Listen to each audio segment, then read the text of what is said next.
Elizabeth, are you on yet?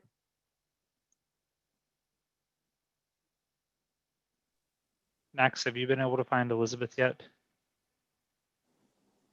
Yes, I did. I renamed her as well with the double spaces to put her towards the top. Or at least I thought I did a second ago. She should be there. There she Okay, is. let me, I can't understand you. Elizabeth, you can't Sorry. understand us? No, Elaine, can will you you try? understand? I can me? understand you, but I can't understand Max. Is Elaine? Yes, Elaine's here. Yes. Right. Okay, Tell me when you want me to start the meeting, and then I'll introduce people. I think we could start at 6:30. So if that's good, If you want, I'll start it then. yes, please. Okay.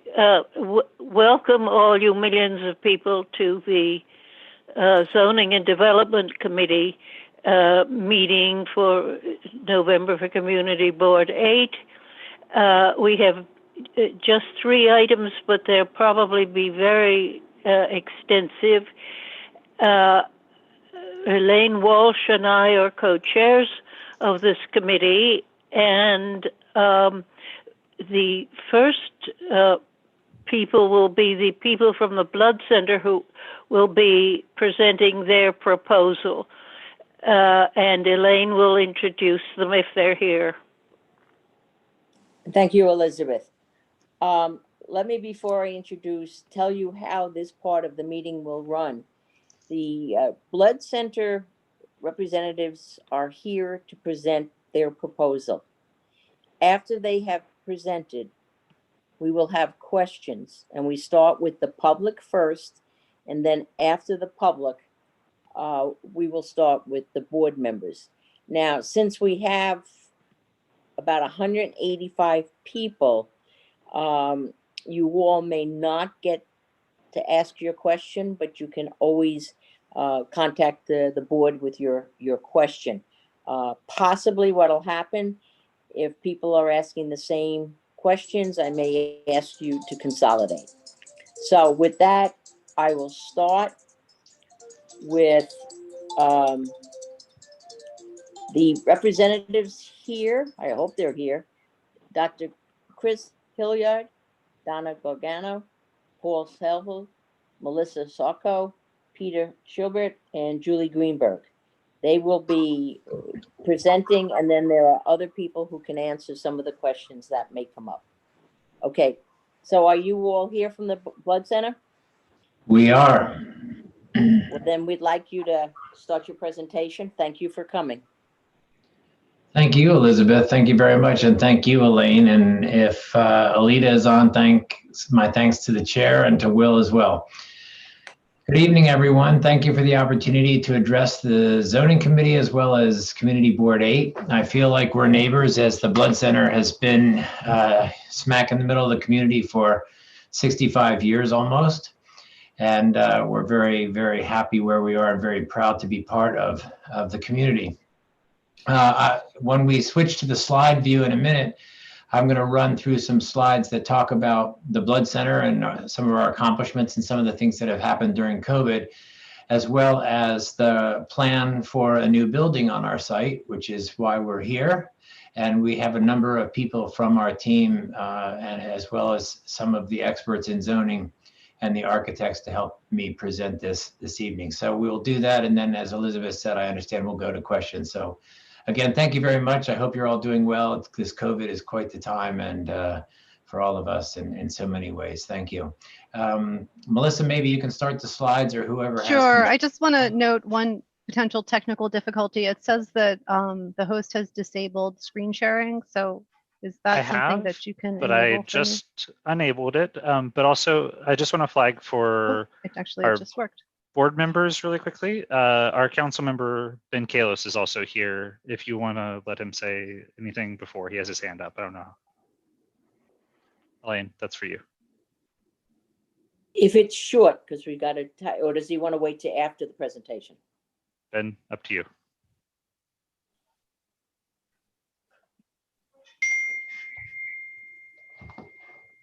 Thank you very much for the courtesy. It is incredibly short. I just want to thank the 241 people from the community who are here tonight. I'm Councilmember Ben Kalos, and I will have a vote on this project as it goes through the Euler process.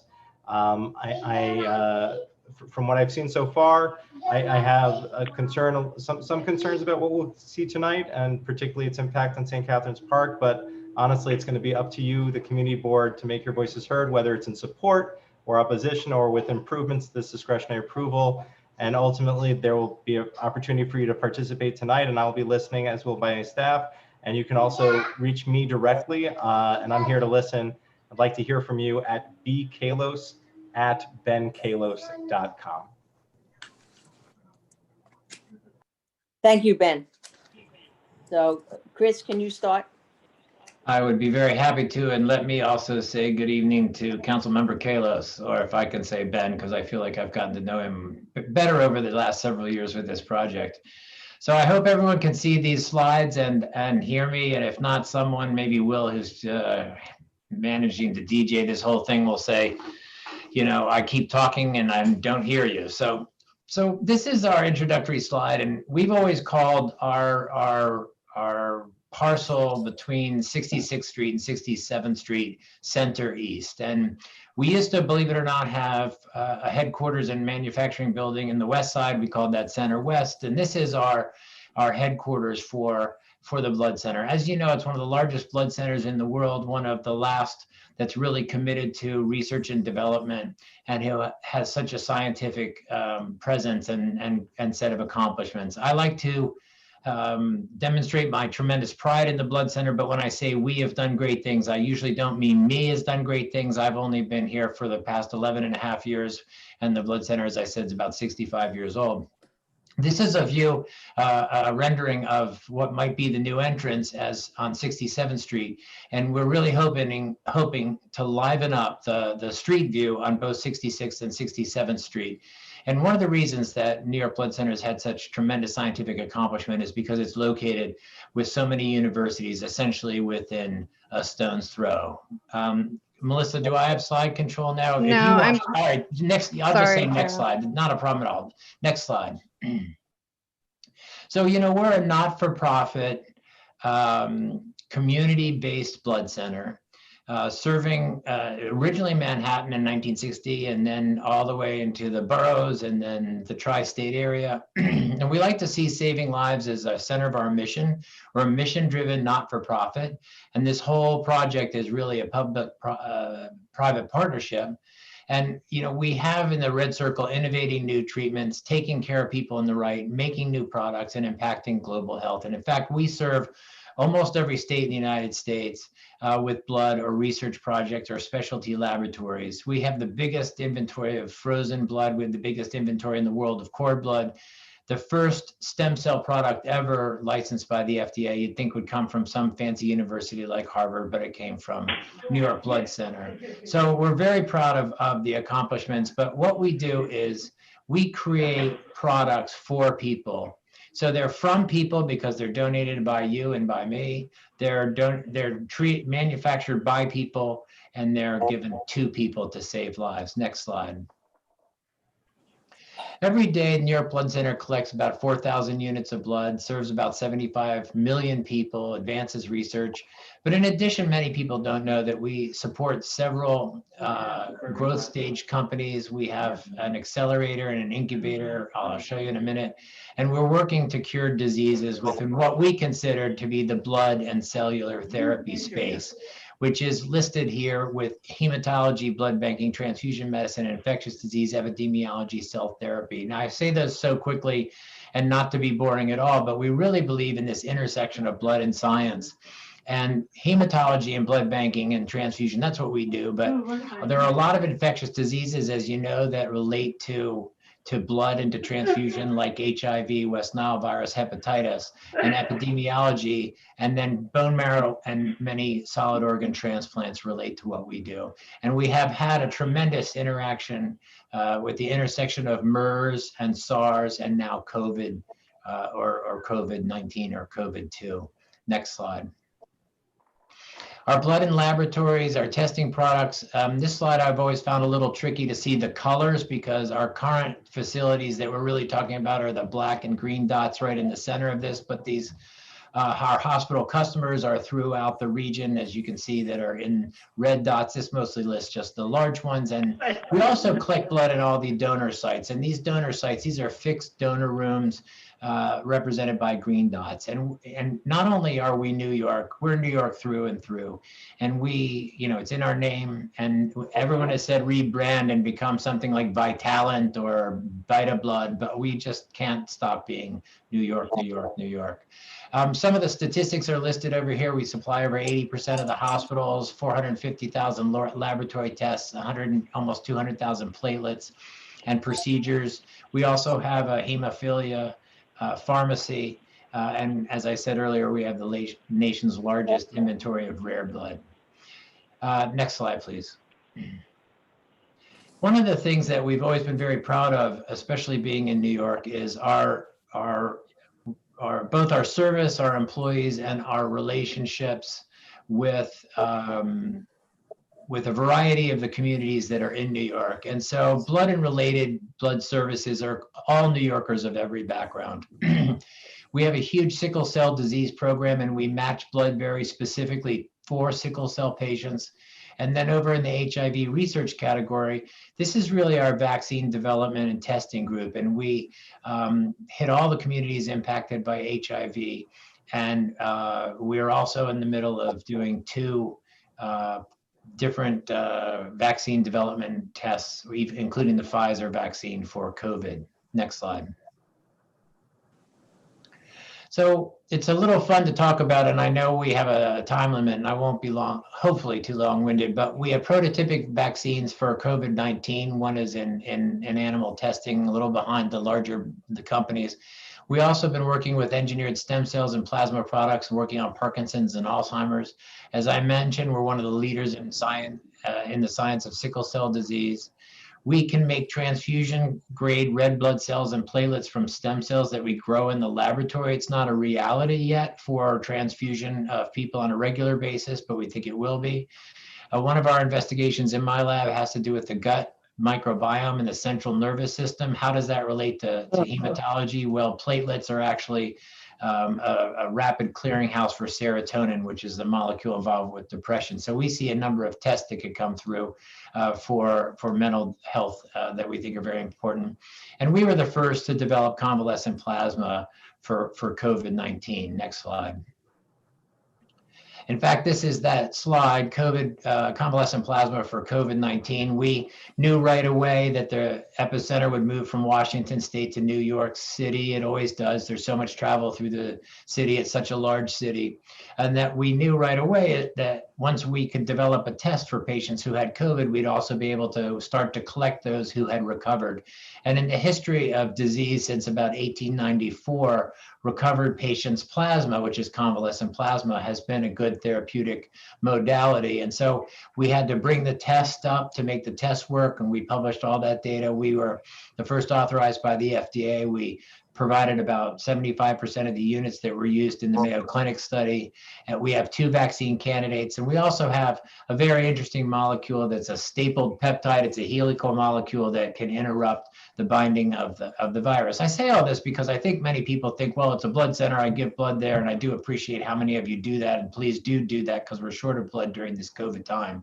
But we're not just a blood center, we're so much more. And internationally in scientific circles, we're very, very well known for this kind of work, but not always in our beloved community. Next slide.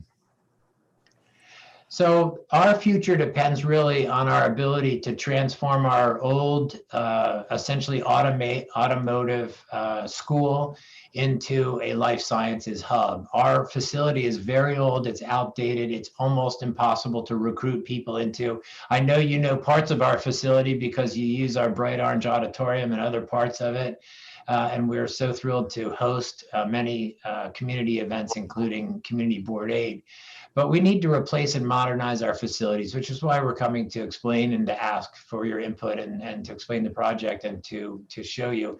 We do translate basic science discovery into new cures. We've done that many times, quite notably, and catalyze life sciences companies. And so when Rockefeller or Cornell or a number of the universities around needs place to have a little startup company, we often give them space. And that's what the next bullet or 2 down says. It's a technology transfer. The concept here is that we put even more R&D, more blood collection, and more companies into this new building. And it would allow us to attract a critical mass of talent and really help promote New York as a destination for the life sciences industry, and cultivating scientific collaboration with our community and fuel jobs, create jobs, fuel growth, create jobs.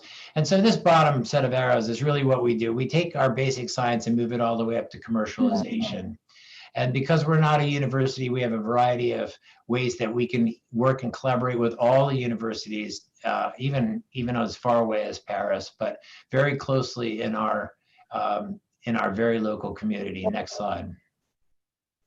So I mentioned that we have a biotech accelerator program. This is a number of the companies. There are several other ones that are actually located in our walls. Some of these are startup companies. Some of these are institutes. Some of these are like the MINT, which is minimally invasive new technologies from Weill Cornell, are located there. It's really part of the Cornell campus.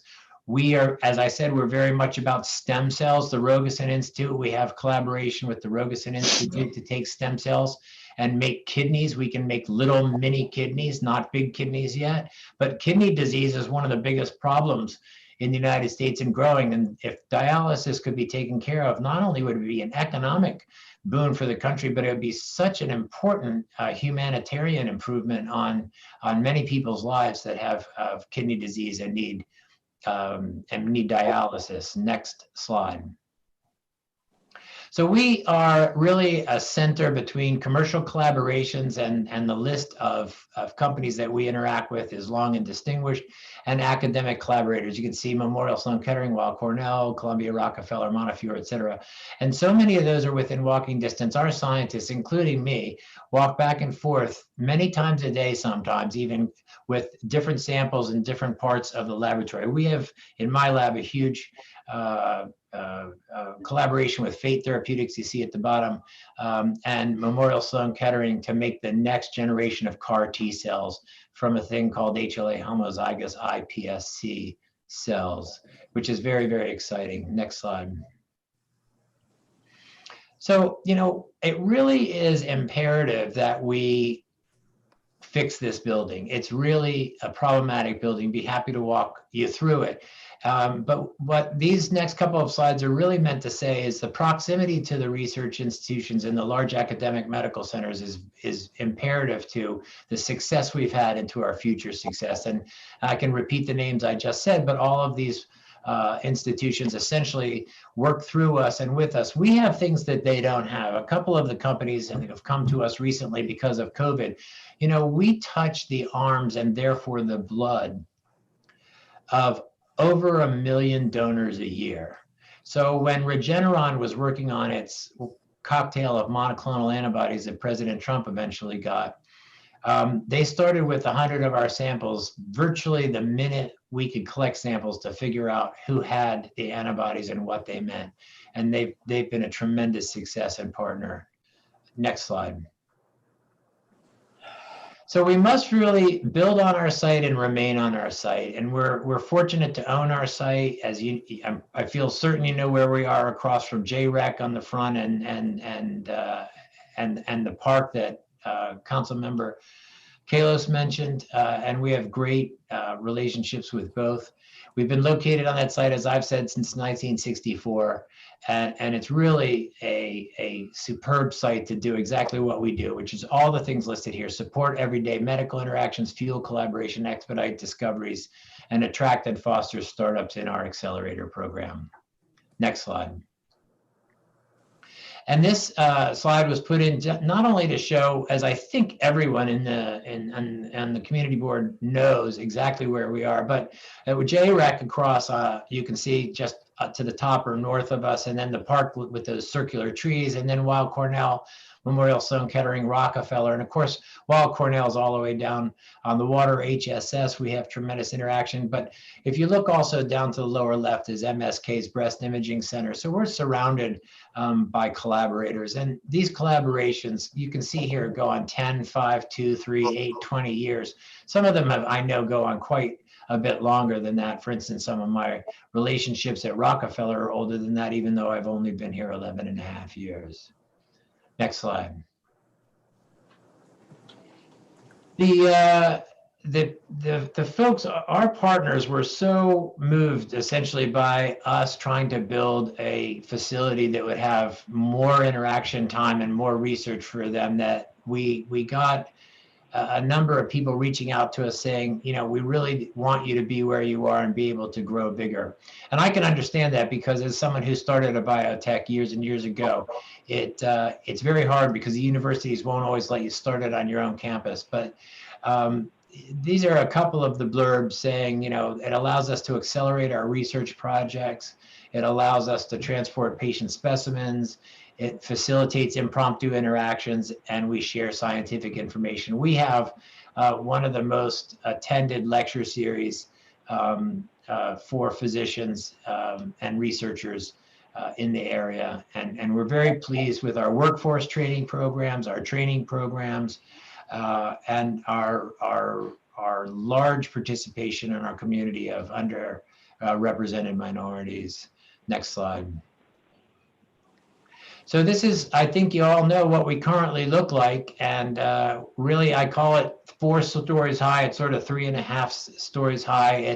It's a very boring first 10 feet of the sidewalk height, and a very old building. And the hallways are too big, the labs are too small, everyone's too isolated, it's very siloed, and it really needs to be replaced. And so replacement is essential. And we look forward to moving ahead with that project. Next slide. So we're a not-for-profit, and when I arrived at the Blood Center in 2009, I lowered blood prices instantly because I wanted to ensure that we were providing to the community. We are a community resource. We're the community chest when it comes to blood.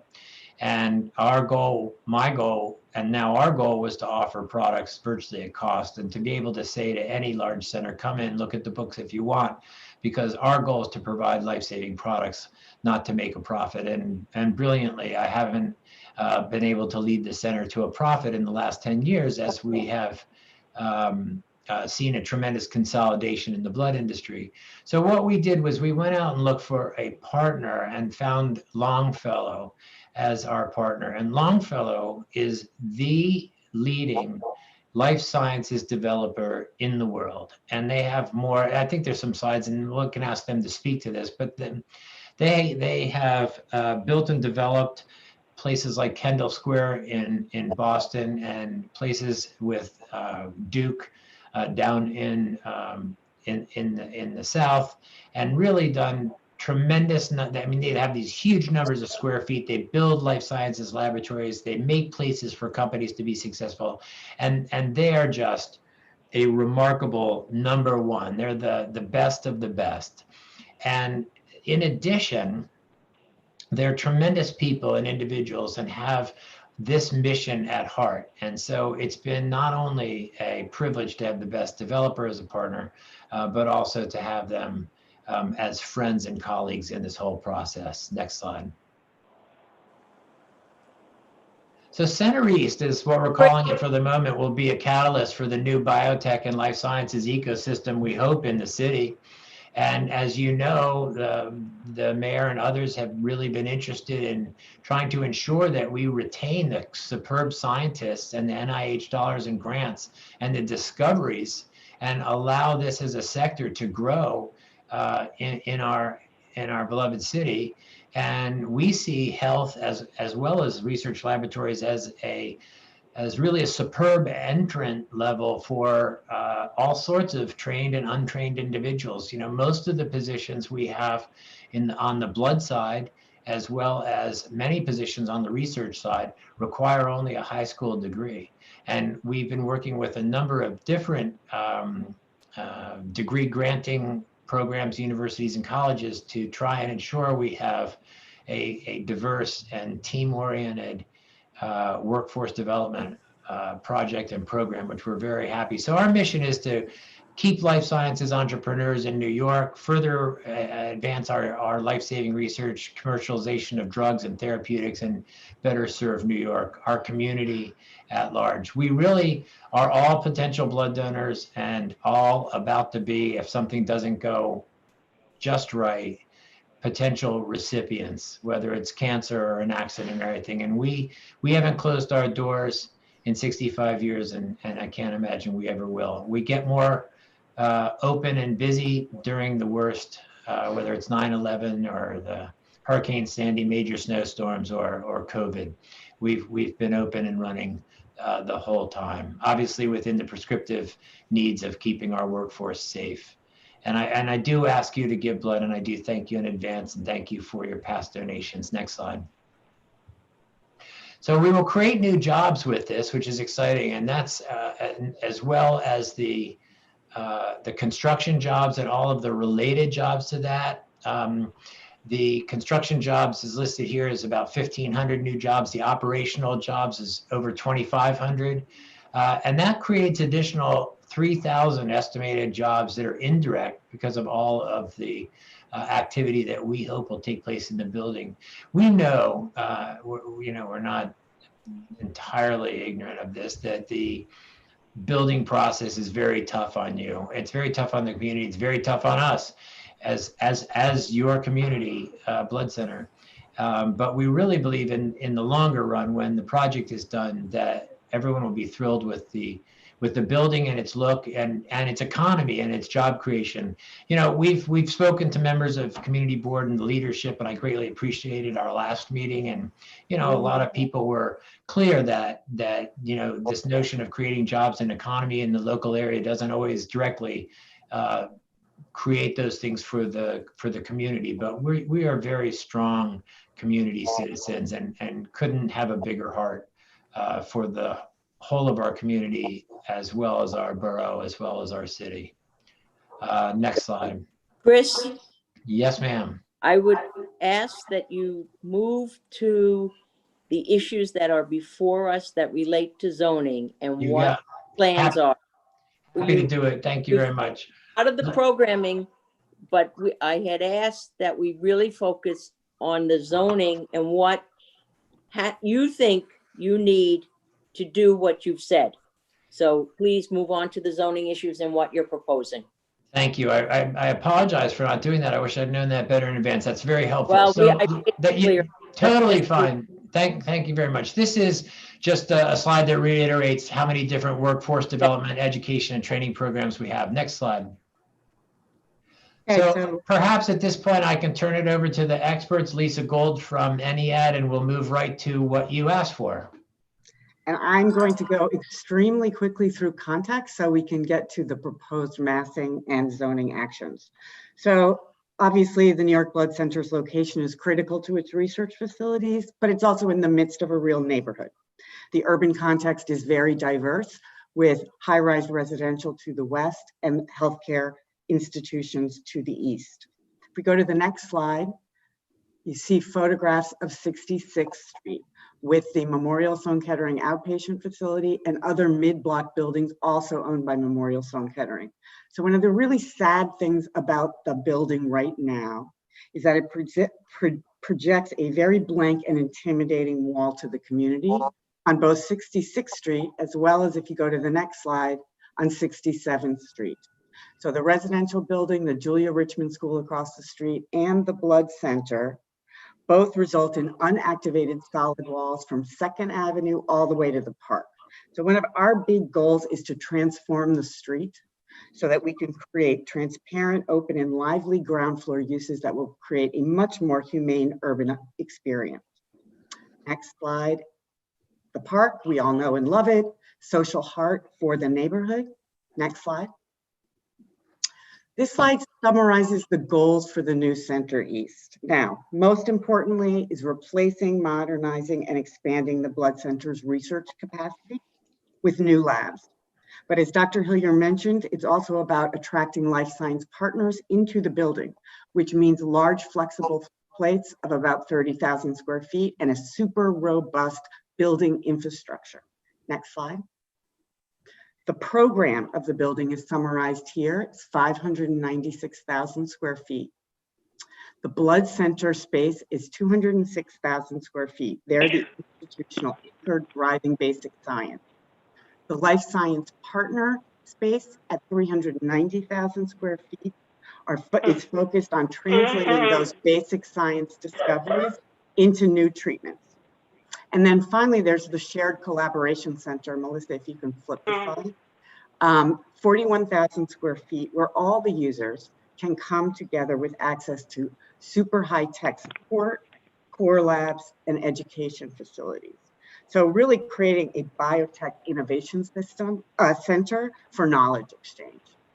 The next slide illustrates the proposed massing, which is a direct outgrowth of functional requirements.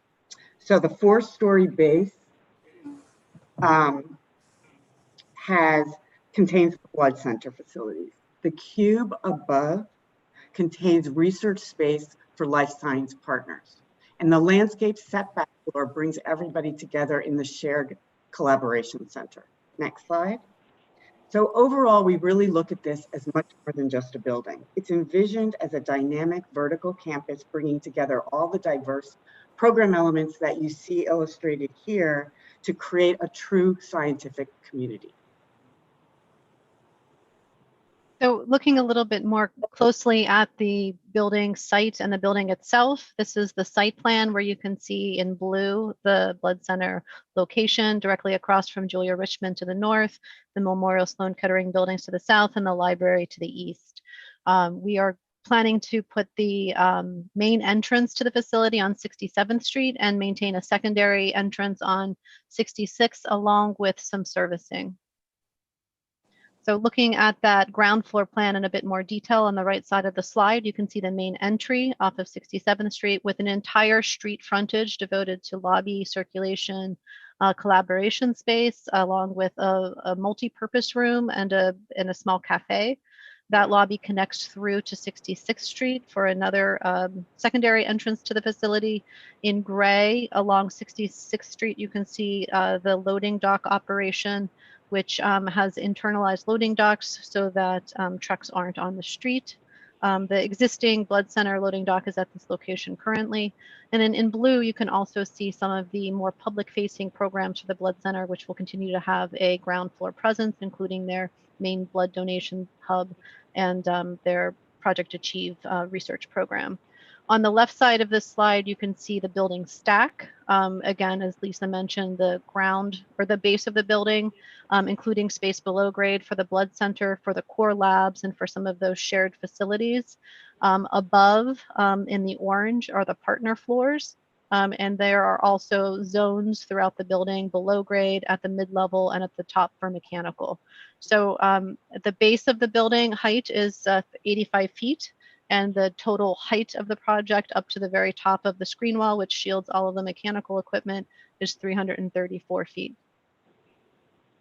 And so we wanted to also just talk about what drives some of those dimensions. A lab building has very specific dimensional requirements for flexibility and to really make the space efficient for the purpose of the research that's happening there. So at the top of this slide, you can see a blow up of a plan of a laboratory space. And there's some critical dimensions to be mindful of.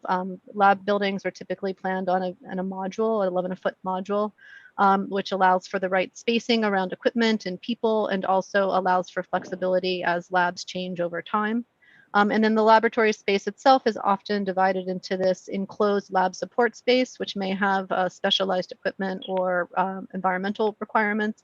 That's usually a 22-foot dimension, and then the open bench area. So that 55-foot dimension is an important planning module between the building core and the building facade.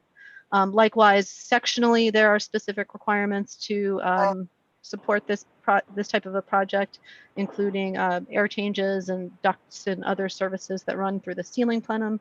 and also stiffened structure, which sometimes results in deeper structural members in order to limit vibration to sensitive equipment. So typically we see in a lab building the 16-foot floor-to-floor dimension. And that's what's driving some of the dimensions that are proposed on this project. On the left, you can see that 16-foot floor-to-floor height. And on the right, you can see that the 11-foot module and how it is informing the planning of the project, both at the base of the building and also at the top. And additionally, at the top, you can see that 33 and 22-foot dimension, which is that minimum lab dimension, which starts to, that along with this 30-foot ideal dimension for a lab floor plate, sets the dimensions of that upper floor plate. And this is Peter, if you're off mute, hand to you. Okay, I'm off mute. Peter Schubert here, INEAD. Well, with all that in mind, we wanted to talk about the basic volume of the building and really its height in relationship to the surrounding neighborhood. As you can see here, Center East is in the middle of the slide. It's on the lower end of the color range of yellow. The lighter the yellow, the lower the building. And we're at about 334 feet. And I put in the highest range that you're looking at here is 530 within about a block radius of the building. Next slide, please. We also want to talk about texture and color. The building and the surrounding neighborhood is a variety of different textures, particularly on the light side. Next, please. And as you can see, as you approach the building, then it really does speak to the sort of robust and very interesting sort of midtown textures of brick and glass and metal. Next, please. As you can see from St. Catherine's Park, looking over the trees, one of the things we worked hard to do is keep the building as low as possible, and we can discuss that later. As you approach along 67th Street, I think this is going to be the big asset of the building, really building on the program and meeting rooms and sort of very transparent street wall. It's going to be a very active street wall, and we believe a real welcome change for the neighborhood. Next, please. And then taking a bit back, we're also enhancing the street wall as you look up and down the streets. There is a building setback. The proposed community room will be on that landscape floor at the top of this sort of setback line. And I think it will be very much a building that'll be much more approachable and something that really makes science a part of the community. Next, please. And then here you can see an overview in terms of how we broken down the scale of the building and how it nestles into the surrounding community. Thank you. Okay, so picking up one of the most important things, and one of the questions we've been asked most frequently, I'm Paul Silver, by the way, Kramer 11 Land Use Council. One of the questions we've been asked most frequently is what about the shadow impact on St. Catherine's Park? So as part of the environmental review process, we did the shadow studies that are required. There are 5 analysis days, the summer and winter solstices, the spring and fall equinoxes, and a date in early May and August. The studies make 4 key points. Next slide, please. The first is that the park is largely in sunlight until, except in the wintertime, until between 1:15 and 2:30 p.m. And the shadow impact on the park from the building doesn't reach it until that time. What you see here is the winter solstice. That is the point at which the park gets only about 30 minutes of new shadow, and all of that shadow falls on the western portion of the park. There is no new shadow on the playground and sitting area on the eastern portion of the park. Next slide, please. The absence of new shadow on the park until the afternoon means that levels for planting will remain classified as full sun horticultural conditions with 6 hours of direct light. It also means that existing vegetation will continue to have a healthy growing environment. Now, the next the next 2 slides will show, or 3 slides show the incremental shadow during at the equinox. And this shows that the shadow enters the park for the first time at about 2 o'clock. It moves across the western portion of the park, which is the active play area, and about 3 o'clock first enters the eastern portion, which is the playground and passive sitting area, moves across that portion And about 4:30, after 4:30, there's very little incremental shadow left because the park falls into shadow with existing buildings. Next. On the May 6th, August 6th date, which is between the equinox and the summer solstice, you can see again, the shadow enters about 1:30 in the western portion of the park. It gets to the eastern portion of the park between 3 o'clock and 3:45, say about 3:30. And after about 5:15, the park goes into shadow from other sources, and the incremental shadow from the building is reduced. Next,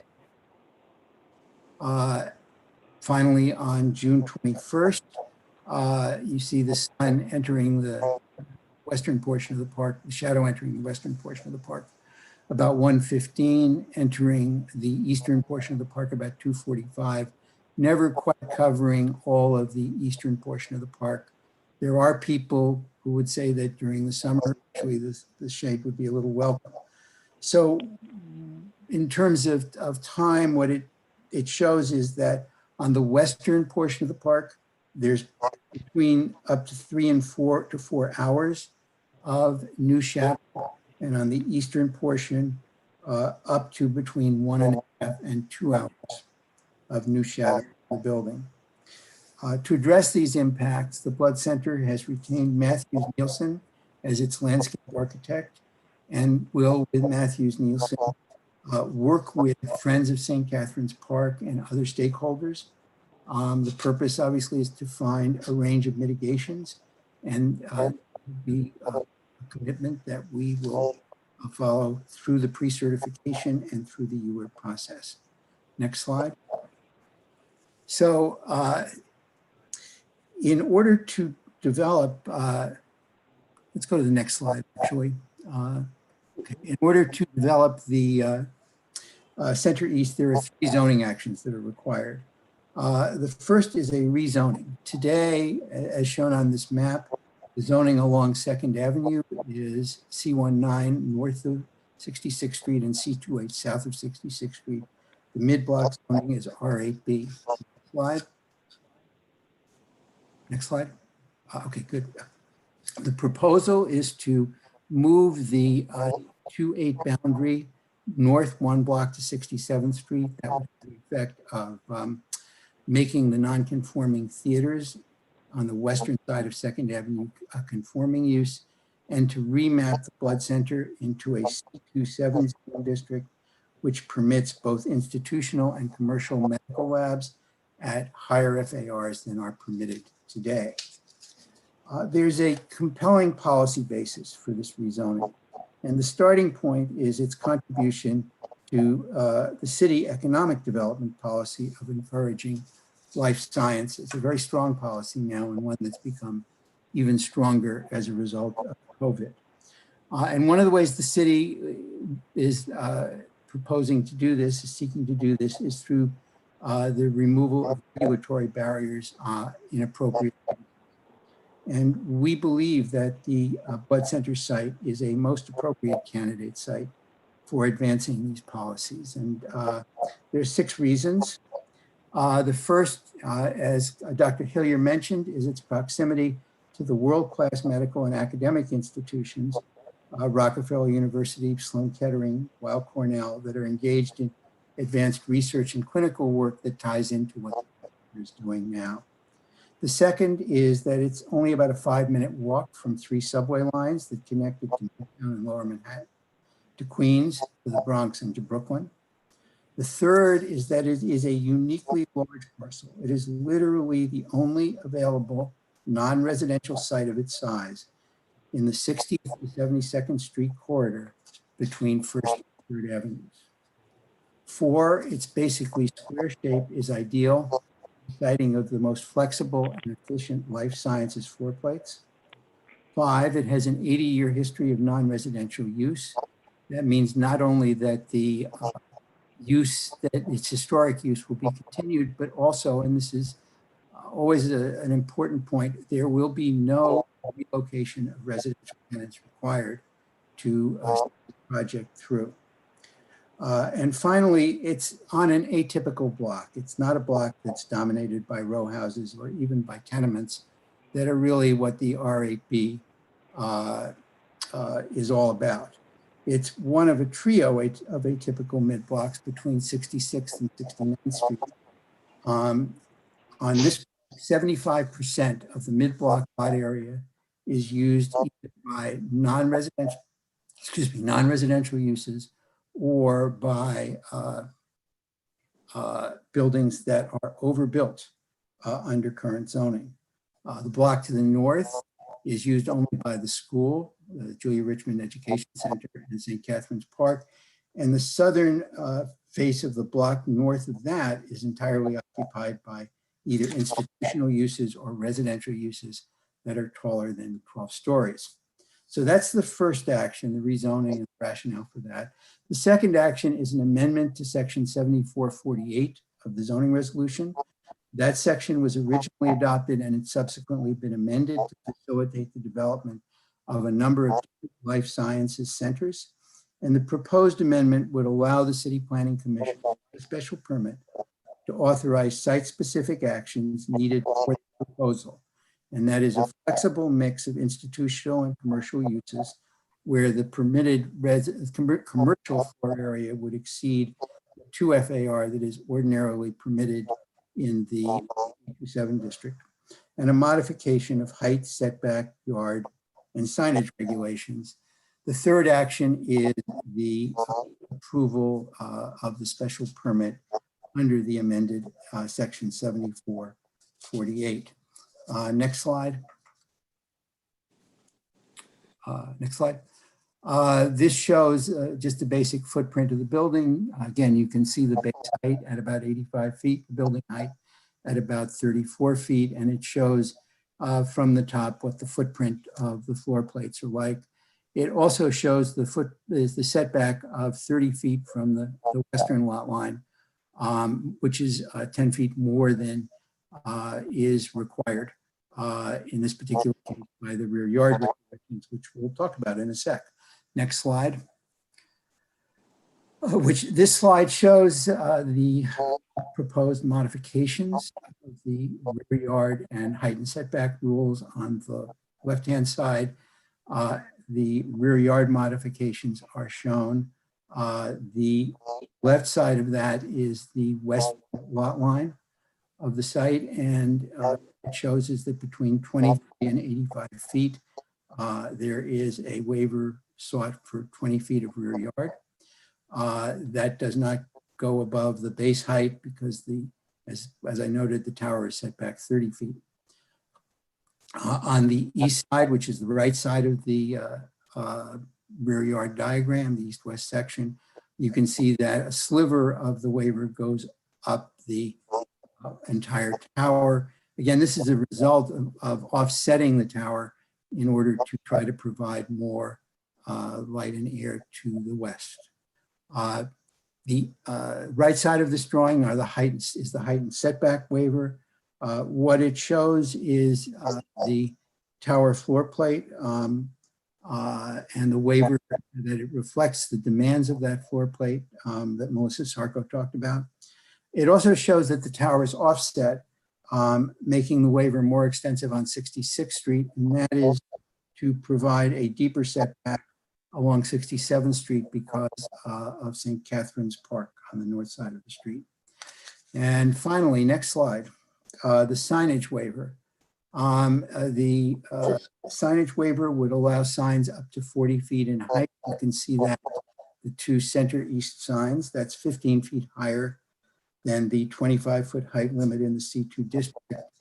It also would allow a larger surface area of total signage up to 500 square feet on each of the building's frontages, and you can see how that might be deployed in this drawing, which is more than the 150 square feet of signage allowed under the C2 regulations.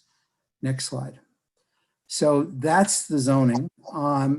What is Center East all about? Center East is all about enabling the Blood Center to continue its life-saving work, speeding research discoveries and treatments. It's about maintaining and expanding essential scientific collaborations on this area of the Upper East Side. It's supporting education and workforce development programs for careers and it's improving the 67th and 66th Street experience with active uses. It's providing community programs, promoting education, events, and exhibits, and it is expanding in a more broad sense, expanding the life sciences economy in New York City, which in the end is going to be, we believe, one of the foundations of rebuilding the New York City economy as COVID goes away, because it is very much an industry that needs to be here. So that's the presentation, and all of us are happy to take questions. Thank you very much. We now will move to the public having an opportunity to ask questions. We would like them kept focused on the zoning issues that are before us. Understanding that there was a sharing of what the programmatic needs were and therefore why they would like to change the zoning. So I will start with, and we'll see how this goes.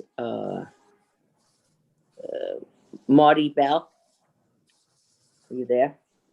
Can you unmute him? Hi, how are you? Good. I want to say I appreciate the Blood Center, the work they've done, and when Mr. Hiller was talking about the intersection of those four things, I would love to see that continue. But I think that presentation, which went on for more than a half hour, was like the magic trick where there's misdirection. And that's to get us to focus on the Blood Center and not look at the greed of the developer, because that's what this is all about. All the things that the Blood Center wants to do, they could build on their current site as of right. We wouldn't need a single variance. This is about the greed of the developer. We saw a selective view of talking about the zoning requirements. They showed the height of other buildings in the neighborhood. That was very selective. It was buildings that were all, I believe, all along avenues. It was very quick. And it showed none of the buildings near the project that were blocks and blocks away. Put that up and you can then start asking them, what about this block? Also, I may not have, the problem with this block, this project is it's a mid-block building, and it would have devastating effects on the traffic in the area. So granting these zoning requirements, I think would negatively impact everyone, but I want to speak about my own situation. Right now, 2nd Avenue is often a parking lot all the way, as everyone probably on this call knows, to the 59th Street Bridge. I have a daughter who has an autoimmune disease and may at any time have to go to a hospital. I worry about 2nd Avenue, but talk about what this will do. This giant building, they keep calling it 16 stories. It's a 33-story high building. And with 20, I think it was 2,400 new employees with loading dock. You talk about, well, it's the same loading dock as the Blood Center, but now you've got 30 stories, 33 stories that you're loading dock for. That's the street that an ambulance, if it wasn't delayed coming to get my daughter, would have to take her down to get to the hospital. So this to me is a matter of life and death. It's not about zoning. And it's just outrageous that they use the blood bank as this shill for the developer. I may have missed some, but I tried to look at Longfellow's other developments. I haven't seen one where they put a tower of this magnitude mid-block, Kendall Square or any of the others, mid-block where there's in a residential neighborhood. This is a residential neighborhood, and you're putting this humongous tower on in a mid-block where you have, talk about traffic, you've got school buses and it's a street with a bus lane. to try and put an office building of this magnitude in this neighborhood is just absurd. Mr. Heyer, I think Hillier, was talking about how his blood bank serves places as far away as Paris. So you don't need to have it built up on top and ruin our neighborhood. You talked about how you walk to Memorial Sloan Kettering and all these others. I want you to keep walking and get your exercise. You don't have to do it in an elevator. This is just outrageous to do this to our neighborhood. Okay, thank you. Marilyn, I'm sorry. Marilyn Heath. Are you, I saw your hand. Hi, thank you. And thank you to the speakers for sharing about the blood bank. My name is Marilyn Heth, and my daughter goes to the Ella Baker School in the Julia Richmond building. And I'm here because I'm concerned about the construction that will probably be happening for 4+ years in the neighborhood. I'm also concerned about the things that Marty was speaking to with the buses coming in and out of that street. We're a non-zone school, so we have families coming from all boroughs that are trying to get into the school. And we also use the park there. And my daughter's in 1st grade, so she'll be there up until 8th grade.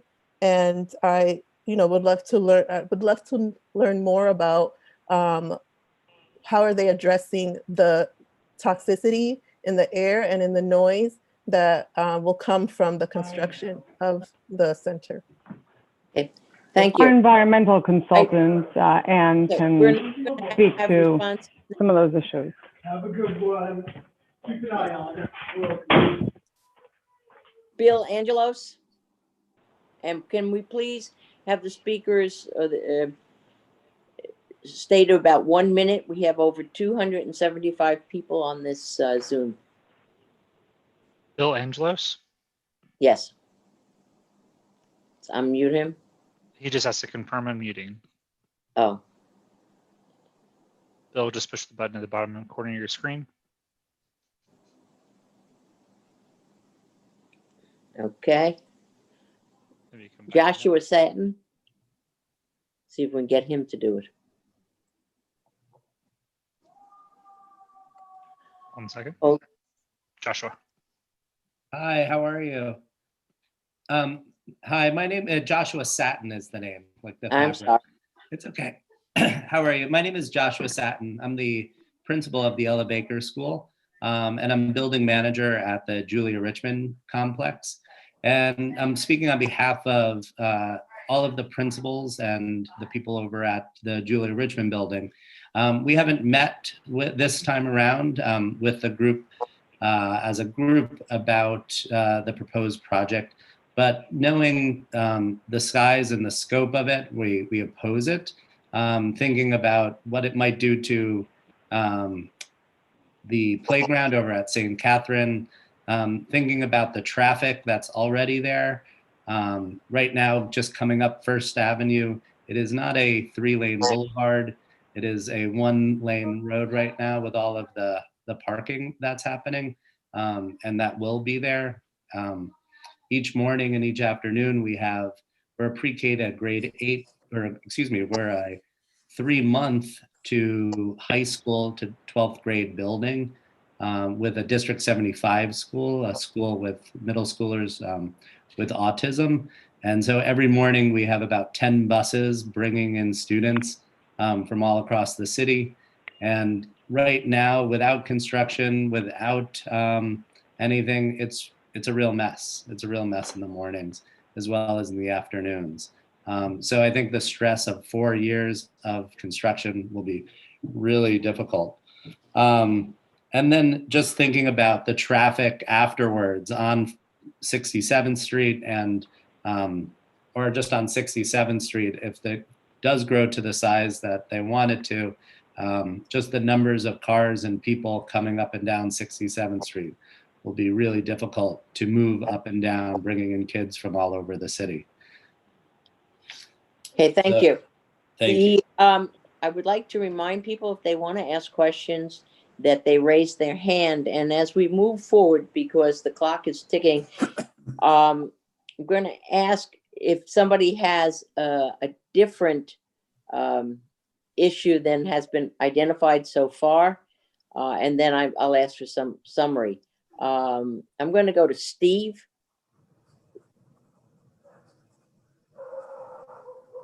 Hello. Hi, I'm a long-term, can you hear me? Yes. I'm a long-term resident of the neighborhood and quite live close by to the blood center, which I think very highly of and does a great job. I've been there for meetings in their auditorium, as they mentioned earlier, and they're a great participant in the neighborhood. I'm very concerned and troubled by the idea of the disruption that construction of a 30 or 35-story building would cause, not only to the neighborhood, to the park, to the school, this whole 1 mile area. And I wonder if I would have no problem. I think that the building is certainly in need of rejuvenation. I see no reason why it shouldn't be renovated, maybe expanded a little bit, but I see no reason for a project of this size to basically ruin what's going on in the neighborhood, as Mr. Bell said earlier, and as Mr. Josh Satin said as well, I think. I think that you'll find that quite a lot of the neighborhood would oppose this project as I do. I have no problem with them doing the necessary renovation to bring it up to speed and up to date. It's sorely in need of that. Thank you. Okay. Ruth Brodsky. Good. You like that, honey? Can you hear me? Could you speak up a little bit, please? Yes, can you hear me? Yes.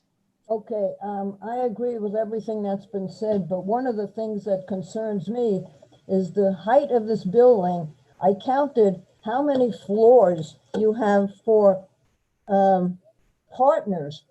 You have 9 floors, which is half of the height of this building. I don't know about why you need 9 floors of partners. If you took even half of it off, or all of those 9 partner sections off, we would have a much more manageable building. Thank you. Okay. Howard Schechter.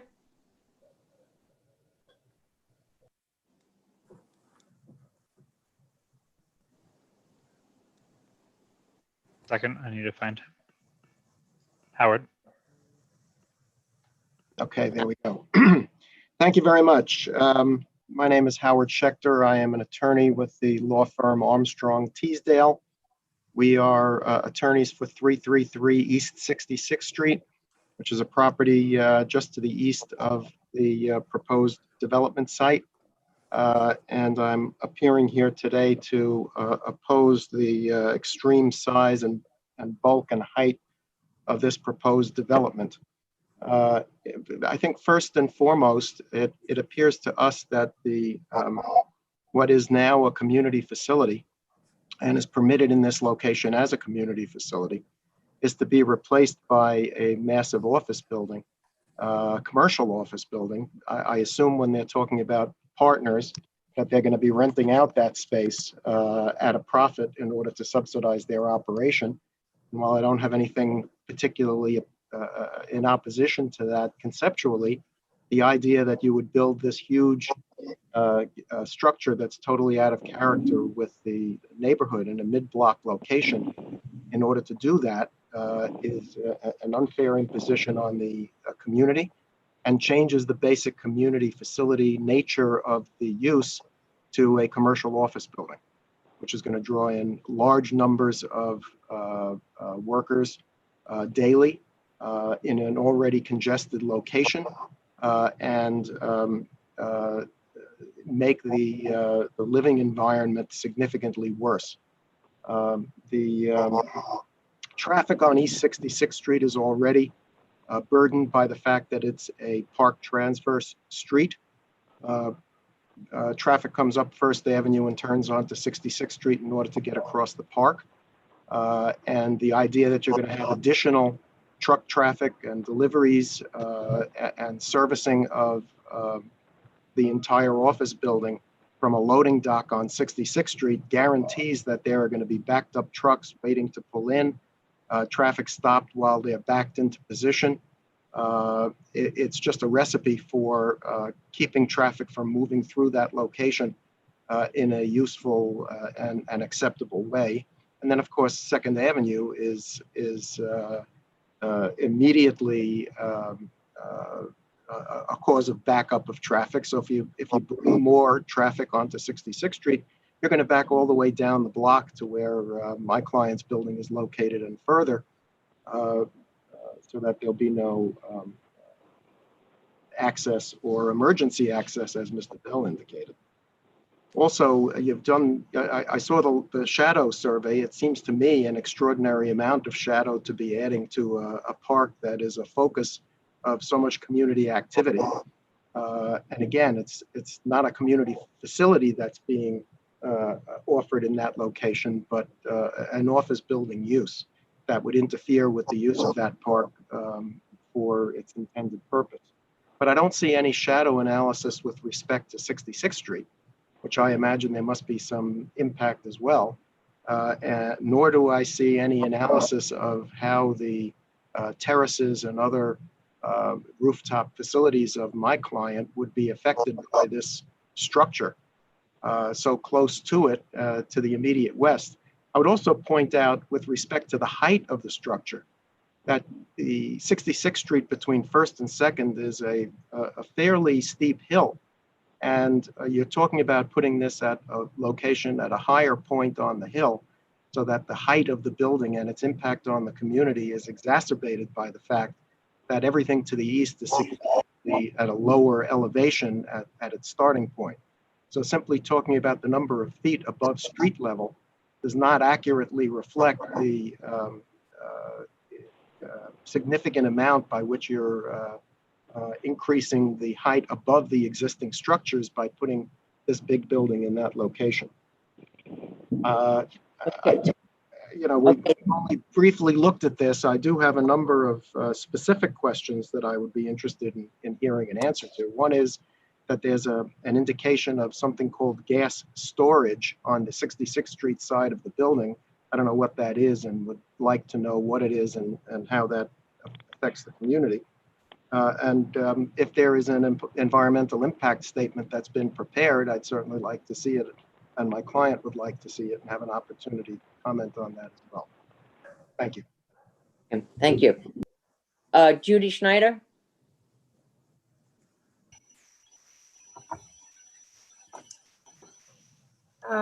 Good afternoon. My name is Judy Schneider. I'm a friend of St. Catherine's Park.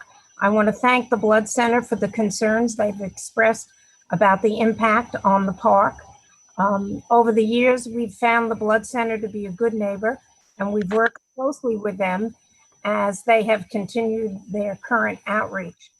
Since this will be a life science hub, I recognize the vital role it will play in the life of the city, and no residents are being displaced by this project.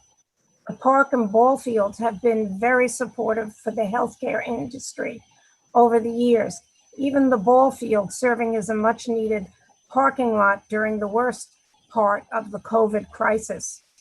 We look forward to continue working with the Blood Center. I do have a question when they do get to answering questions, and that is, can they explain why they picked glass for the exterior of most of the building? And has that glass been taken into account when they did the shadow studies? Living across from a glass building, I know it makes a great difference in the shadows and the sun. Thank you. Eric Slater.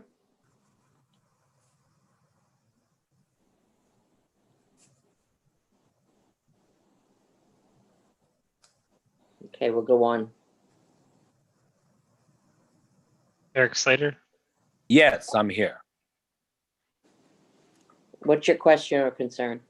Good evening, and thank you, Dr. Schuler, members of the Blood Center, for your important achievements in advancing the science as we are at the cusp of great change today.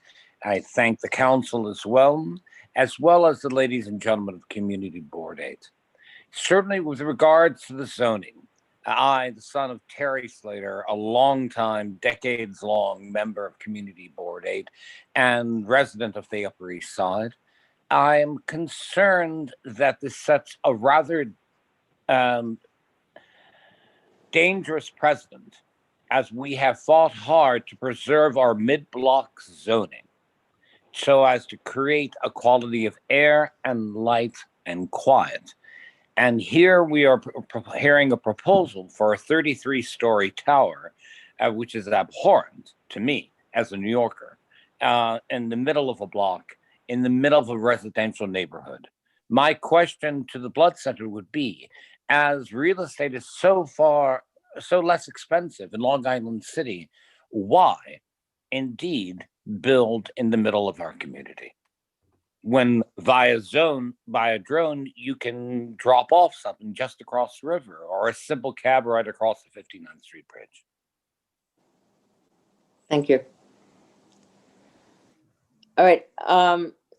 We cannot right now accommodate everybody whose hands have been raised. I'm going to ask that if you have questions or concerns or want to voice your support or your opposition, that you email the board office.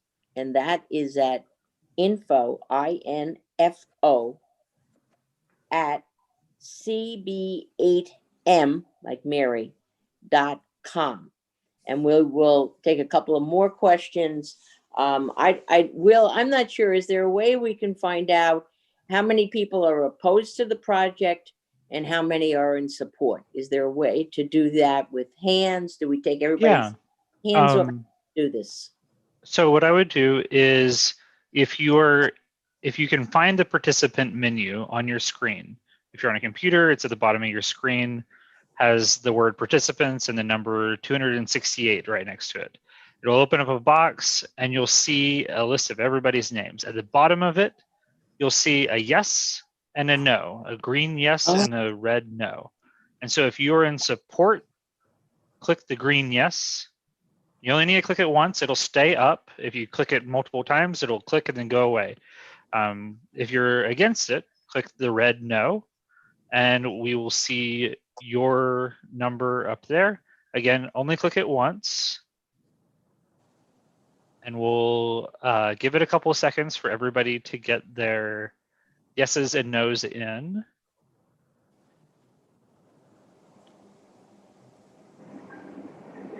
It looks like there's not another, still going, about 25 yeses and 130 nos, 132 no. Thank you, Will. I didn't know that you could do this. Excellent. Thank you.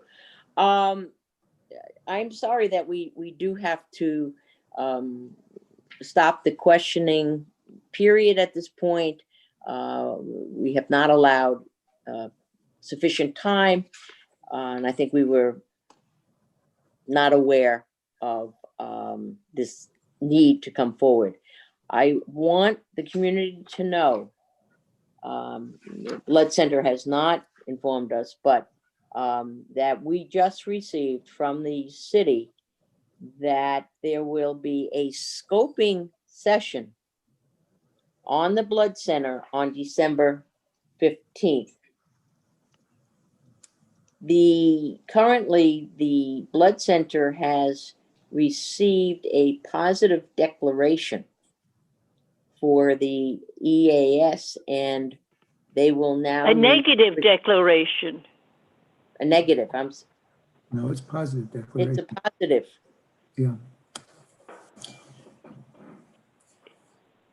Well, it has received a declaration, which will then lead to requiring an EIS. and they received a positive declaration for this CEQR. Sorry. Okay, so I think I will ask that we will, hopefully, Will, it's okay, use the community board website to update and provide this information to the public so that they have an opportunity to respond. This is a very short window, according to what we've received. Comments after December 15th are due December 31st. I am surprised by this, and hopefully we can have a discussion and maybe change some dates, because this is during the holiday season and it's difficult for people to respond. Is there any, Elizabeth, there's anything else on the blood center? Do we have time? I don't think so. I'm sorry we couldn't hear everybody, but we would be here till tomorrow morning. So the next item is Okay, Northwell. Elizabeth, What? Elizabeth, let me just ask the blood center. You've written down the questions and concerns that the public has. Could you please prepare responses that we then can share with the community? We would appreciate that very much. And maybe we can set a deadline to get it by the beginning of next week, if that's possible. But thank you. Elizabeth, go ahead. It's all. Okay. Our next item is Northwell Lenox Hill Hospital's proposal. As I think people know, it has been changed, and Anthony Cohn of our community board and our committee has very kindly volunteered to bring us all up to date on what has happened to that. And so please recognize Anthony.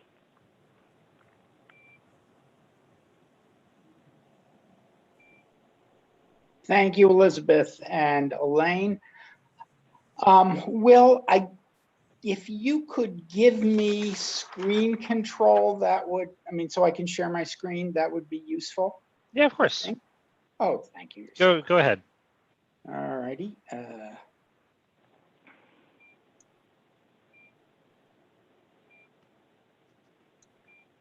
Let's see, what am I doing? Oh, share screen. No, that's not what I want. I want that. All right, let me make this bigger. All righty. Now, is this working? Are we seeing my screen? Yes. Okay. Perfect. Great. All right. And this is really, I'm reporting a little on the updated proposal from the Northwell Lenox Hill, and a little bit on the Borough President's Task Force, which met 7 times over the course of the past year. The original proposal had a residential tower on the corner of 76th and Park, as most of you or all of you know. The other major points of the original proposal were that all new construction would be phased over a course of 10 years. They would, in fact, their proposal doubled the existing floor area on the overall site, including the residential tower, and that it featured 2 buildings in excess of 500 feet tall. The residential tower at Park and 76th, and the Lexington Avenue tower, which occupied the entire Lexington Avenue block front between 76 and 77. The proposal was modified about 6 weeks ago to eliminate the residential tower. Here we go. To eliminate the residential tower and to shorten the Lexington Avenue tower from more or less 500 feet tall to, 436 feet, and to thicken it, to make it thicker from east to west by about 50 feet. This next slide, this chart, basically talks about the zoning issues and compares the current revised proposal from Northwell Lenox Hill with the existing building, which is on the top. The existing building is about not quite 800,000 square feet, gross square feet. And the proposed building is not quite 1.4 million square feet. The existing FAR, floor area ratio, of the project is 7.5, and the building is 200 feet high, as it says in the upper right-hand corner of the slide. And the proposed building is, as I said, 436 feet high, and the FAR is 12.5. And so, two things to note. The proposal is still 60% larger than the existing complex, and the hospital floor area has increased by some 70,000 square feet over its initial size. That's owing apparently to inefficiencies that have to do with reusing some of the existing buildings.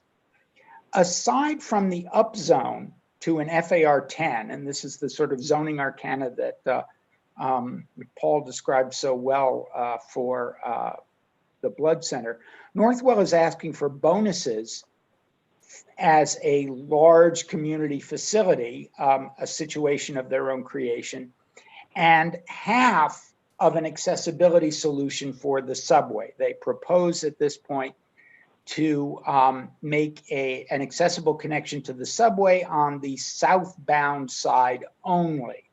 And hopefully they will continue to explore the options. Now, the next slide here gives you a sense of the community, gives you a sense of what the sort of neighborhood looks like if you were to cut it all off at 210 feet. So these are the buildings in the neighborhood right now that are over 210 feet high.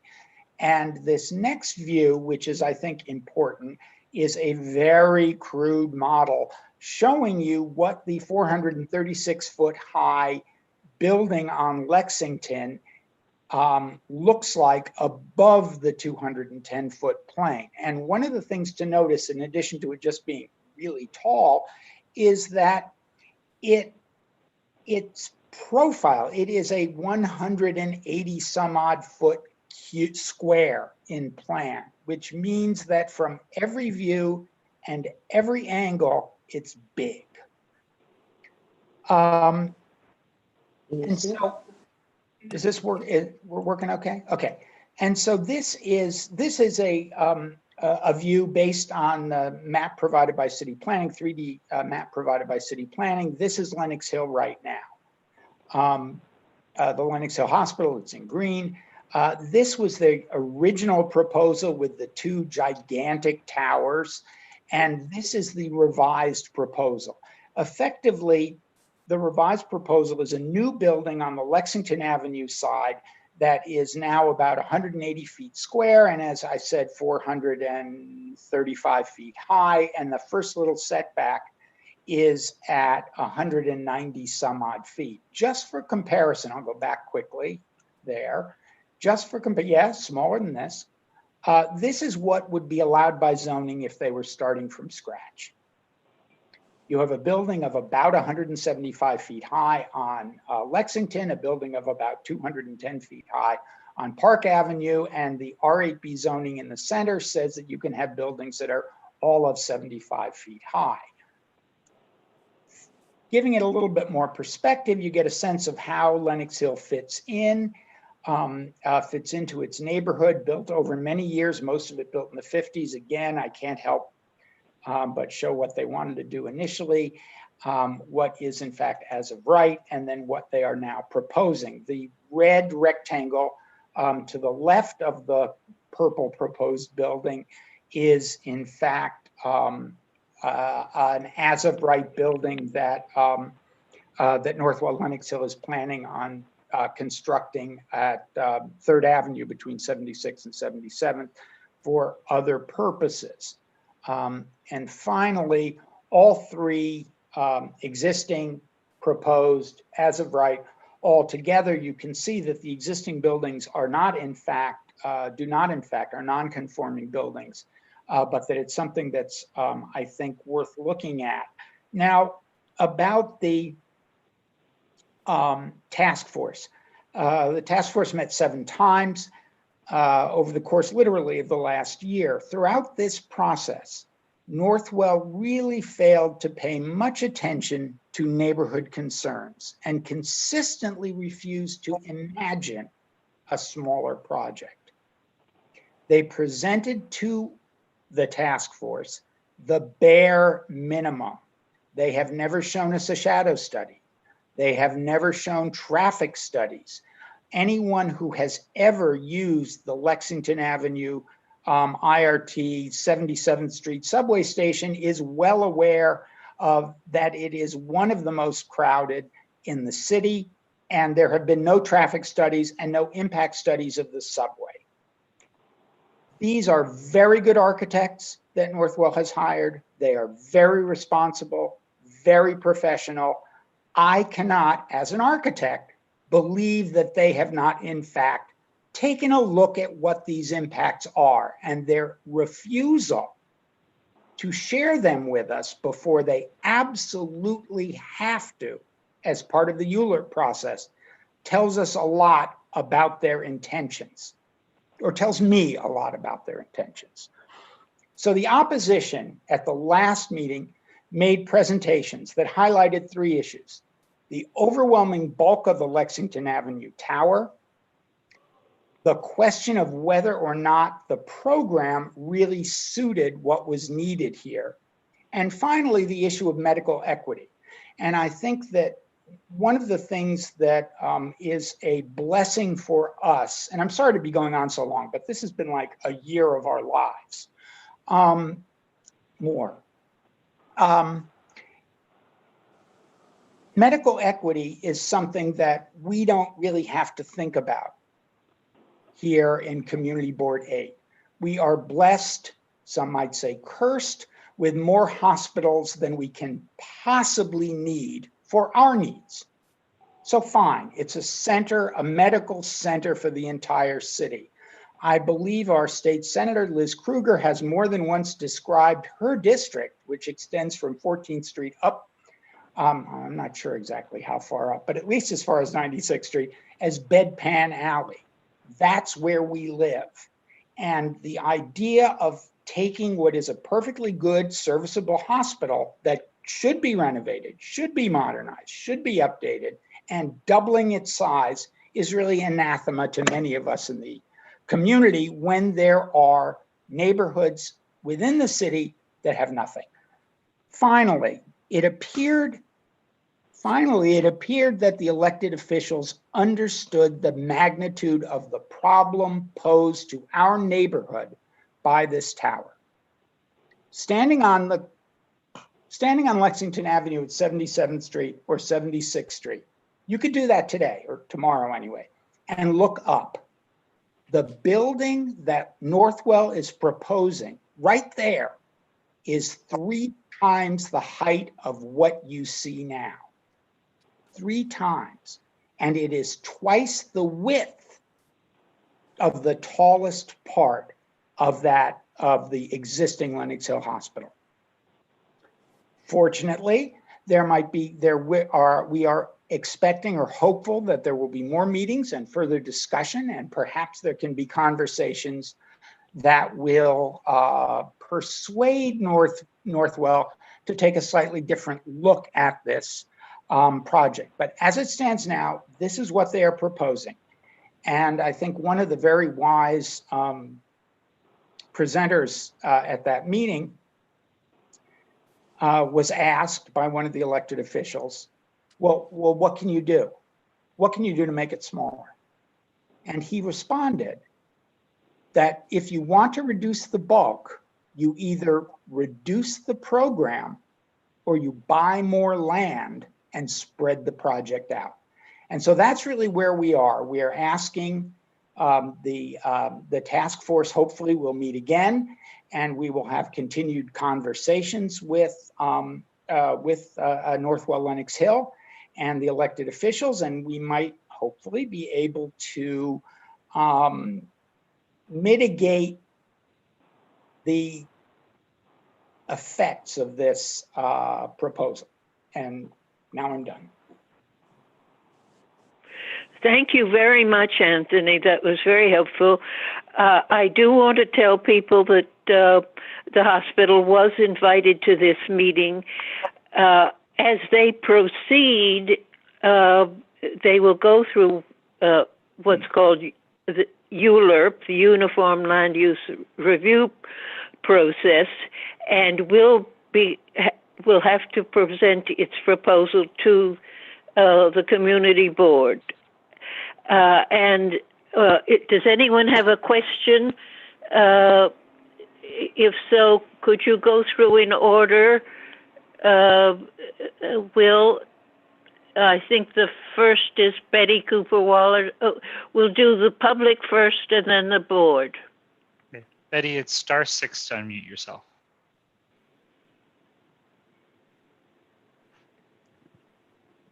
Betty, if you can hear us, *6 to unmute yourself. There you go. Thank you very much. Very interesting how these first two proposals I was waiting to speak because, you know, years ago, this community board, along with 3 brand new organizations, formed because of our concern about the growing density of our community. And the Friends of the Upper East Side was represented at a meeting of the city planning, and that was Helena Rosenthal. Jeannie Rice represented Civitas. I represented East 79th Street Neighborhood Association. And we talked about our concern as we saw important buildings that should be landmarked that were being torn down. And we saw increasing height. And we were trying to think about what we could do in advance to protect our neighborhood and our residential area.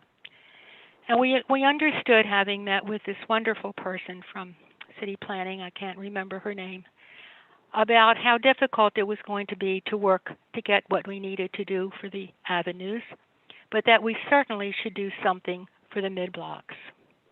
And so about 25 years ago, we were able to get R8B for our Upper East Side mid-blocks. We saved a lot of important buildings. We did a lot of work on it. And we had very, very good city departments that helped and worked with us on it. We also were successful asking about East End Avenue, which was an avenue, but not really a very large avenue.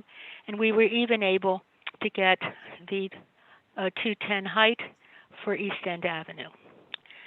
But so we really now are we having the same conversation. But years ago, this community board, along with Friends and Civitas and neighborhood associations in addition to mine, we all worked together to understand how important it was to save the mid-blocks.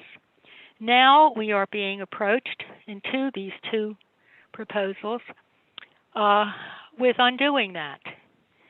I think that we owe the groups, all of us who worked so hard, looking in advance to try to protect the livability of our area.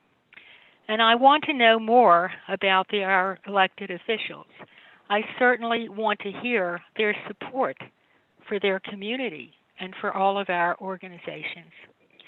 So now the problem that we have is that, gee, Anthony, I don't know you at all, but I wish you were our mayor, because the problems we have is that we don't have the support of our mayor, of the people who are in charge of many of the different departments, are not the people who had been assigned years ago, who knew a lot about architecture, knew a lot about everything else. So we're in a very difficult time now. I think it's extremely important that we do everything we can to not allow this kind of taking of what we worked so hard to prevent and to protect so many years ago. I'm going to guess it was about 25 years ago. Certainly the blood center has been a very important part of our area. They've always lent their time to the community board. I was on the board for a long time. We have a lot of trouble trying to find places to meet. They were always available. They spoke very well, and we are proud to have them. I tried to get in because nobody was talking about the R8B or the zoning, but I'm still saying it now because it applies again to this issue. But, you know, one day I'd like to have a talk with some of the health people in terms of their talking about the effect on our health, residents' health, in dense and overbuilt buildings and communities. That's also a health problem. But I think that the other people who spoke, who said that they appreciated the blood center, wanted to see it develop in a sense that they need to have more space and to do something better with it, but certainly not to have a building put in mid-block with all of that they want to do. I hope that we are going to be successful again as a community board. I'm waiting to hear the vote from the community board. I think that 120 some people, and there were many more waiting, I'm sure, but the 121 people who, and I couldn't press in because, as you know, I'm in another century. I don't have all the modern equipment. But certainly the community has spoken about not wanting to see this happening with the blood center, and even more people are going to be concerned about not wanting to see what happens to the 210 for the avenues. So I appreciate all the work you've done. I am just sorry that all the work the community board and the different organizations that all work together to protect our mid-block zoning now looks like it may not happen. So we'll have to keep our fingers crossed and hope that we get a good response again. Thank you. Thank you very much, Betty. And we'll stay with the public because we have several public, and we'll ask people to please be condensed in what they say, simply because we want to give enough people a chance to have their word. And if you agree with the person who said before, I'd be grateful if you would share that with us rather than repeating what they said. And so the next public member of the public on your list, we'd be very grateful if you recognized him. We have Evelyn, and then up next on deck will be Stephanie Reckler. Evelyn, you just have to confirm unmuting. Thank you.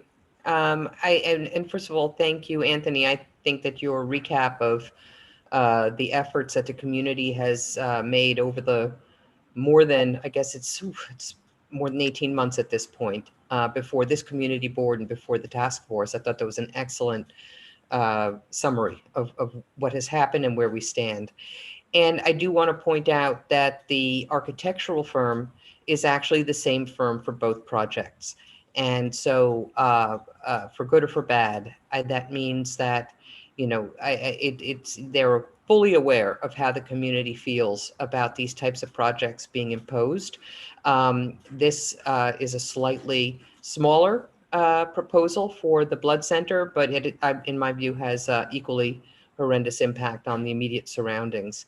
The fact that we haven't seen actually any type of studies for the hospital's proposal is astonishing, given the professional position of this firm, and the fact that they've done one for the blood center, which, by the way, I find very damning, that the park is actually obscured in shadow for several hours in the afternoon, which is when the children get out of school and go to play. And so I just want to note also, and I appreciate all the comments and support the comments. And I did vote no. And I would actually go so far as to say that of the 25 people who voted yes, I would venture to say they are probably mostly the blood center and the hired consultants who are appearing for them on this call, and not members of the community. And the electeds, I would certainly hope, will show a more clear support for the community. I think we've made some progress, but there's a far way to go. And I think that our electeds have been very careful about how they have responded to Lenox Hill Hospital so far. And we really need to see them take a clear and decisive stand.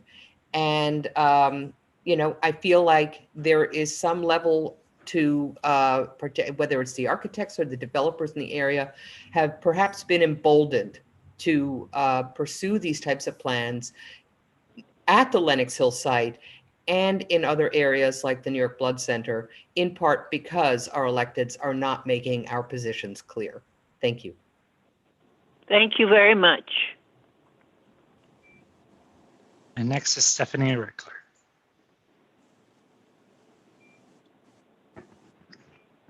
Stephanie, just confirm unmuting on your screen. There you go. Yes. I thank Anthony for those very revealing slides that show the bulk and the massiveness of the Lenox Hill proposal. It is obvious to the community to protect the Lenox Hill neighborhood that I am a member of, that Northwell's proposal is not about good health care for the community. It is a vanity project that the CEO of Northwell was quoted in the Wall Street Journal as saying that Northwell needs to have a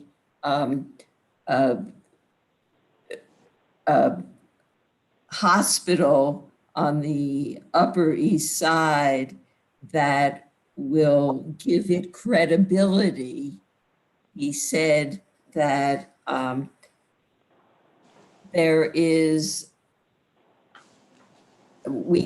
he said Northwell could have the best hospitals in the other boroughs, but until it has a major hospital in Manhattan, we will not have the credibility that we seek. I must say that the community has not had the support of our councilman, Keith Powers. It is very distressing to us that Keith Powers has not supported to date our opposition to Northwell. He has not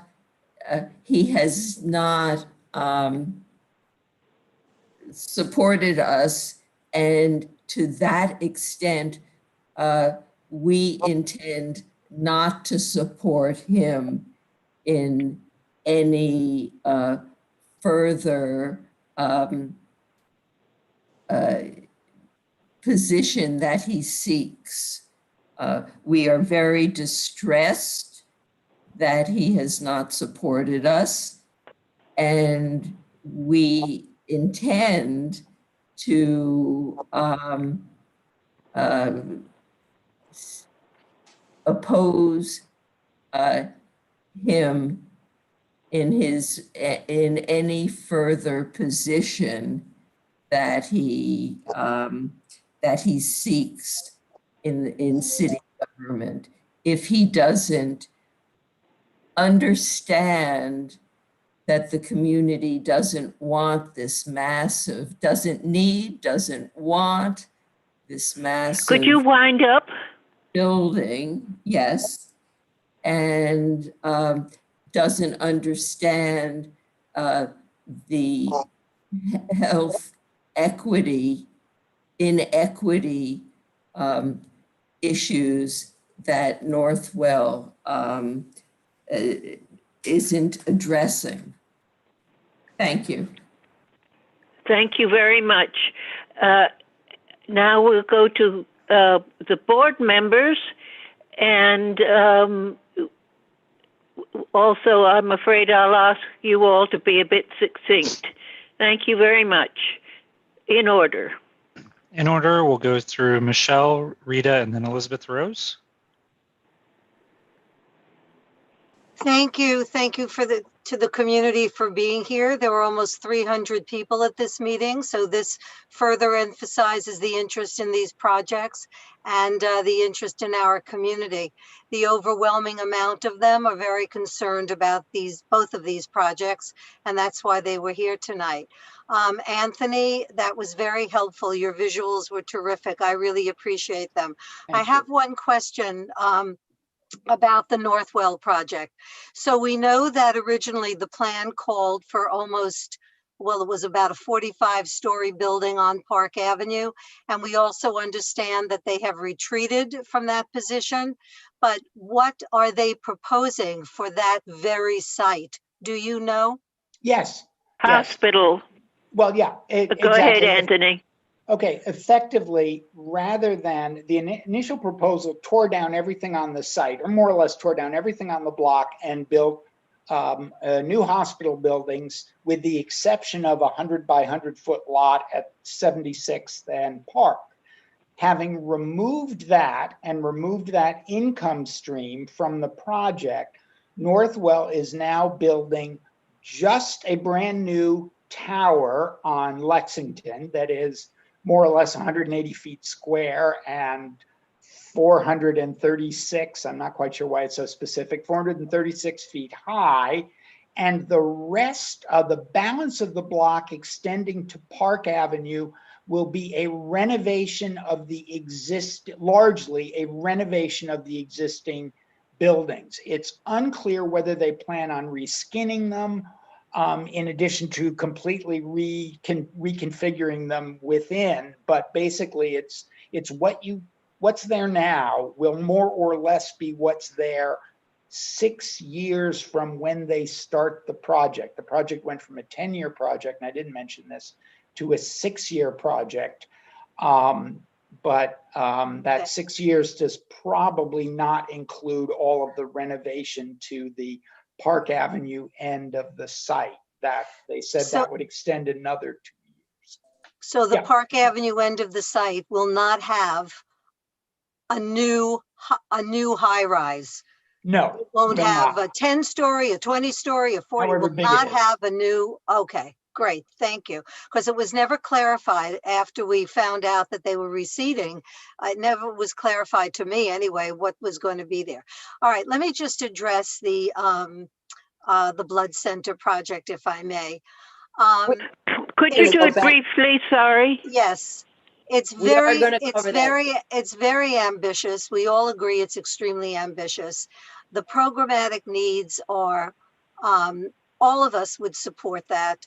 All of us are very appreciative of the blood center to have them in our community. We are also appreciative of the fact that it's more convenient for them to be within walking distance to the other medical facilities in the area. We had the same arguments presented to us with the Belfer building on 69th Street and some of the other Weill Cornell buildings that went up. We appreciate that it's a community, it's a medical community, and they need to be nearby. However, it just seems to me that you own that blood center building. And it seems to me in these times that you can find a place for this project on one of the avenues. Agreeing, I mean, it also would be too large for the avenues in the communities feeling, because we're looking for a 210 height limit on the avenues. But this kind of a project would certainly be more appropriate on one of the avenues. It would be hard for me to believe at this time that you couldn't amass some properties along the avenue and scale this down anyway so that it would be appropriate for that. It's a wonderful project. It's a wonderful building. It's a wonderful cause. We support the institution. Everything about it is absolutely terrific, except the location. It is a big violation of the zoning laws. the zoning laws are the only thing that sort of prevents us from having chaos in this city. And every single day, in every single committee on this board, there is some kind of a proposal to violate what the zoning permits, whether it be the new outdoor restaurants. Now they want to move that to permanent. We're going to have permanent structures on the street in violation of the zoning. Everywhere you turn, there are proposals to violate the zoning. And we really have to stand very firm about this because we are losing this sense of community. So I ask the proposal to the Blood Center to please keep that in mind and do what you can to mitigate and to listen to the comments tonight and in the December meeting. Thank you. Thank you, Michelle. I think that's why we're here with the zoning committee for our enormous salaries as we spend the evening trying to defend the zoning resolution and improve the zoning resolution. And that's these two proposals are a real challenge to us. And so we're very glad for the community's support. Okay, Rita Popper is next, I think. Yes, and then Elizabeth Rose after her. Thank you. I want to thank everybody. I have been sitting on this committee and watching countless organizations try to whittle away at the mid-block. I have one question. Anthony, who did a fabulous job. Everybody who comes, they only want to build larger. Has any study been done as to what the population is going to be in 10, 20, 30 years? Are we increasing or are we decreasing? Are we meeting the needs of the population or are we meeting the needs of people who like to just build large? That's just a question, and I wondered if Anthony could answer if demographics of the people who will be using these facilities has ever come into play. No, that's the short answer. The slightly longer answer is that while Manhattan grows a little bit every 10 years, Manhattan is not the largest it's ever been. The largest population in the borough of Manhattan was in 1917, and it has never recovered to that size since. And so one of the things, which is not to say that it doesn't continue to grow, but that Manhattan was grossly overcrowded in 1917. But I think, Rita, you make a very good point that the need, the anticipated need, certainly of this community, for additional hospital space seems dubious at best. And the problem is that this building, if it's built as currently proposed, will be with us for the rest of our grandchildren's lives. And there is nothing scarier than a bad building that is going to be there long after everyone I see on Zoom has gone somewhere else. And that's the problem. And it's the same problem in a slightly different way, but the same problem with the Blood Center. The question is really, is there a need for that particular thing in that particular place? And in both cases, it feels to me, and I said this actually to Alita about something else earlier today, it seems to me that in both cases, they are projects in search of a program. That you want to do something really big, really splashy, and so you make a program that fits your desires rather than the needs of the community. Thank you. Thank you. Okay, Elizabeth Rose. So I was not on the board when Lennox Hill first came to the board. but I am incredibly struck by the similar conceptual approach that the Blood Center is taking as it relates to the approach that Lenox Hill started off taking, which is give us a huge amount of FAR that zoning does not allow for, allow us to breach every current zoning restriction so that we can sell that space to other people or other organizations in order to pay for what it is that we need programmatically. And effectively what that is asking the public to pay for these organizations' development.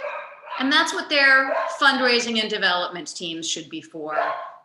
They should be able to raise the funds for the building space that they need, as every other major medical not-for-profit in New York City is doing and has done. And so I'm really struck by these organizations basically saying, we want to build and make the money to pay for what we need. And I think if the Blood Center came to the community and said, this is what we need a new building, and we want to build it on this site for all the reasons that we've said, and we need a little bit of modification on mid-block zoning, I think the community would be completely supportive. But instead, we have a very self-serving proposal to massively build up on a speculative level to completely obliterate what mid-block was for. And I found this portion of their presentation very self-serving. They referenced how many of the blocks around this neighborhood are in fact already overbuilt on the mid-block. I know, I live there. I live in one of those existing non-conforming mid-block apartment buildings. The scale is so completely different that I found the reference as a justification to be offensive. They also specifically talked about this is the largest developable lot between 1st and 3rd Avenues. They conveniently defined their presentation as not including, 1st to York to the East River. So they're clearly defining and framing this in ways that are entirely self-serving. I do have one very specific question that I hope they will answer, which is what is the current FAR allowed on their site? What is the existing FAR of the building on their current site? And what is the total FAR that they are requesting through this, just to get us, show how outrageous this is, but ultimately it is the height. Anthony just mentioned that the Lenox Hill building is about 180 foot square. I believe, and obviously the slides went by really quickly, but knowing the size of the Blood Center lot, I believe their proposed building is even larger in terms of the cube.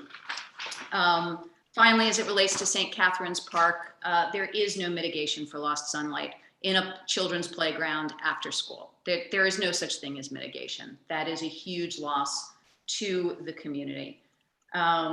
And so, since this board has come out and voted against the proposal that Lenox Hill made, I hope that this board will act very similarly and vote against the proposal of the Blood Center.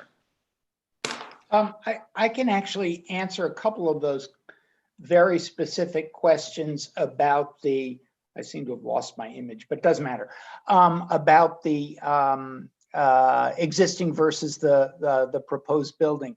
The existing FAR is 2.89. That's not allowable, but that's the existing FAR. And the building currently is 67 feet tall.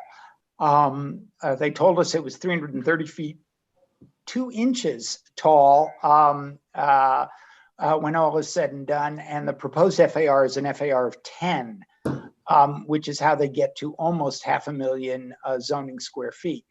And if the building were built, this is the allowable, if the building were built as a community facility, The allowable FAR for a community facility in Community Board 8 is 5.1 in an R8B zone. If it were residential, it would be an FAR 4. I hope that sort of answers that question. That does. So basically they're saying they want double the FAR and they want more than 4 times the height. Yes, exactly. For the benefit to the community of this speculative building. Correct. Sorry, Elizabeth. Yeah, no, thank you. That was actually very helpful information.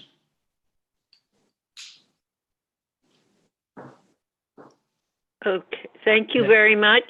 Next customer. Alita Camp, and then Marco Tamayo, you're on deck, and then Valerie Mason after that. Hi, thank you. About the blood center, I'd like to ask, and I hope Elizabeth and Elaine don't mind, since the board doesn't have the benefit of being able to ask questions to the blood center itself and their representatives, that there be a way for the members of the board to send questions to Will, who will, or Elizabeth or Elaine, who will then be able to submit them to the blood center for answers, which will be posted on the website. That I know the public was invited to do that, and it was just an oversight. So I'd like to ask about that. I'd like to remind everyone that the blood center that Elizabeth Rose so clearly defined as being speculative will mostly be a for-profit building.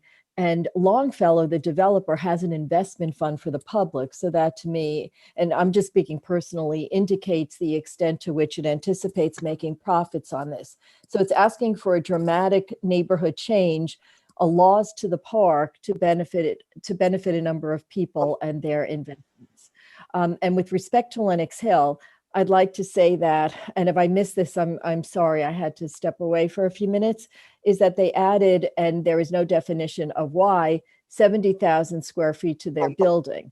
So while they took 80 feet off the top and extended it between Lexington and Park Avenue, there's an additional 70,000 square feet, and we don't know why. I'd also like to mention, and this information I got off their website, that it seems to be, and again, I'm speaking personally, a luxury project. They've hired a Michelin chef. They talked about crystal chandelier, spa-like amenities, room service at any hour of any food that you want. And on their website, they had views of Central Park from the hospital room that they chose to highlight had views of Central Park. So that seems to indicate, we all know it's elective surgeries that make money for hospitals. It seems to indicate the nature of the hospital that they would like to build. So thank you very much. Thanks, Alita.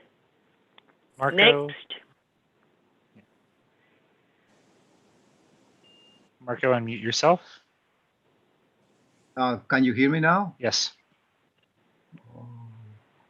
Okay. I'm talking about the blood center.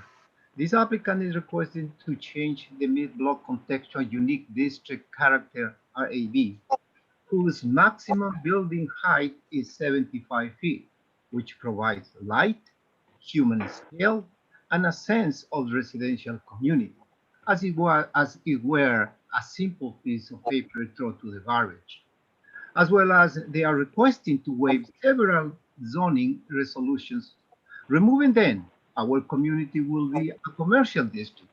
No, not only this application chooses freely its own zoning district, but also he wants to eliminate good and common sense regulations that are protecting us.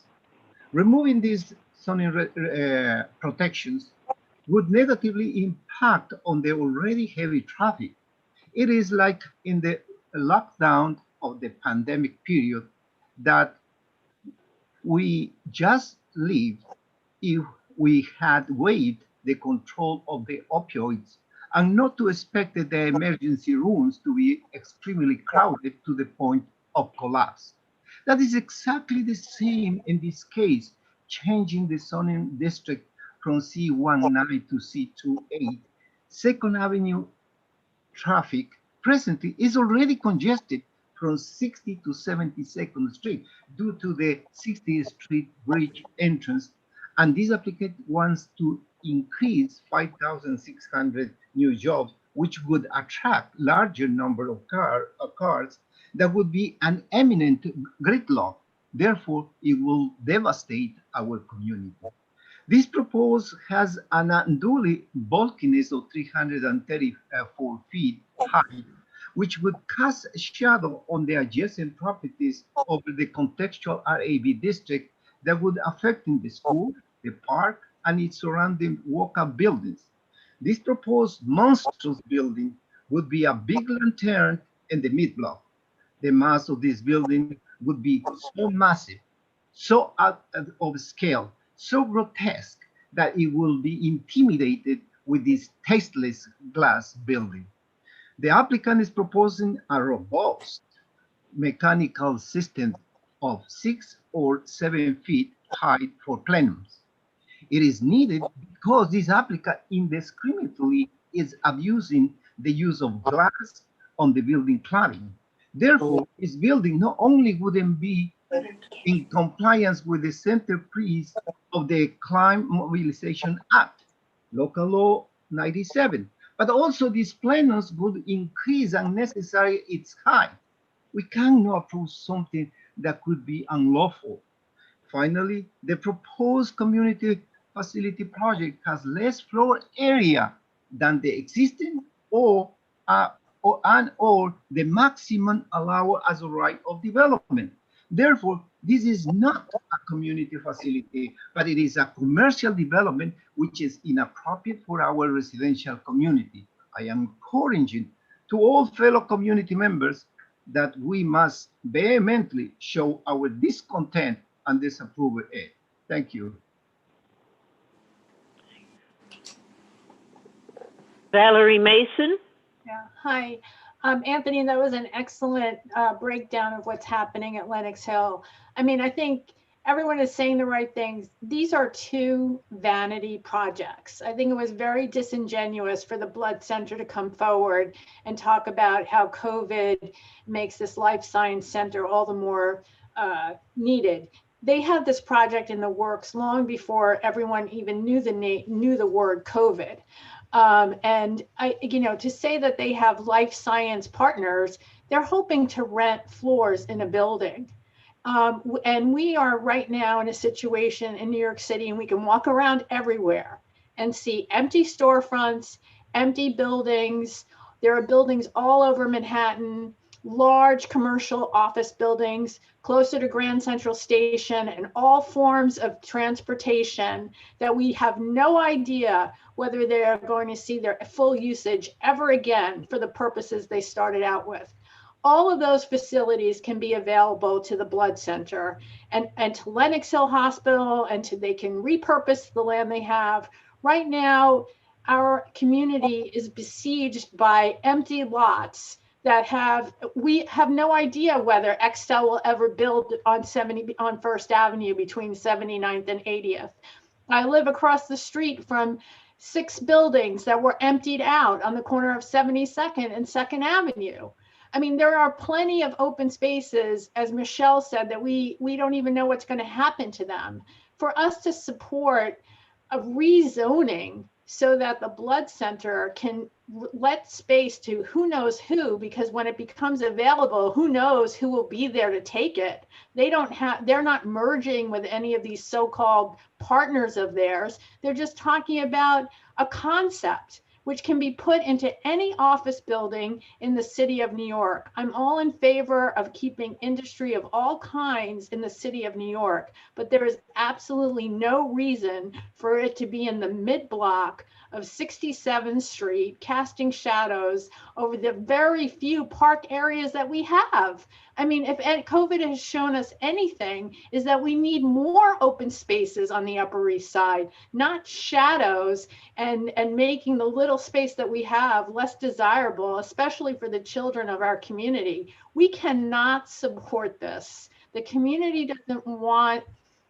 We fought so hard for the little zoning that we have. We cannot support this at all. And especially in this time where we have no idea what is going to happen to all these vacant spaces. I really think it was also disingenuous that we didn't see any financial information related to the Blood Center tonight.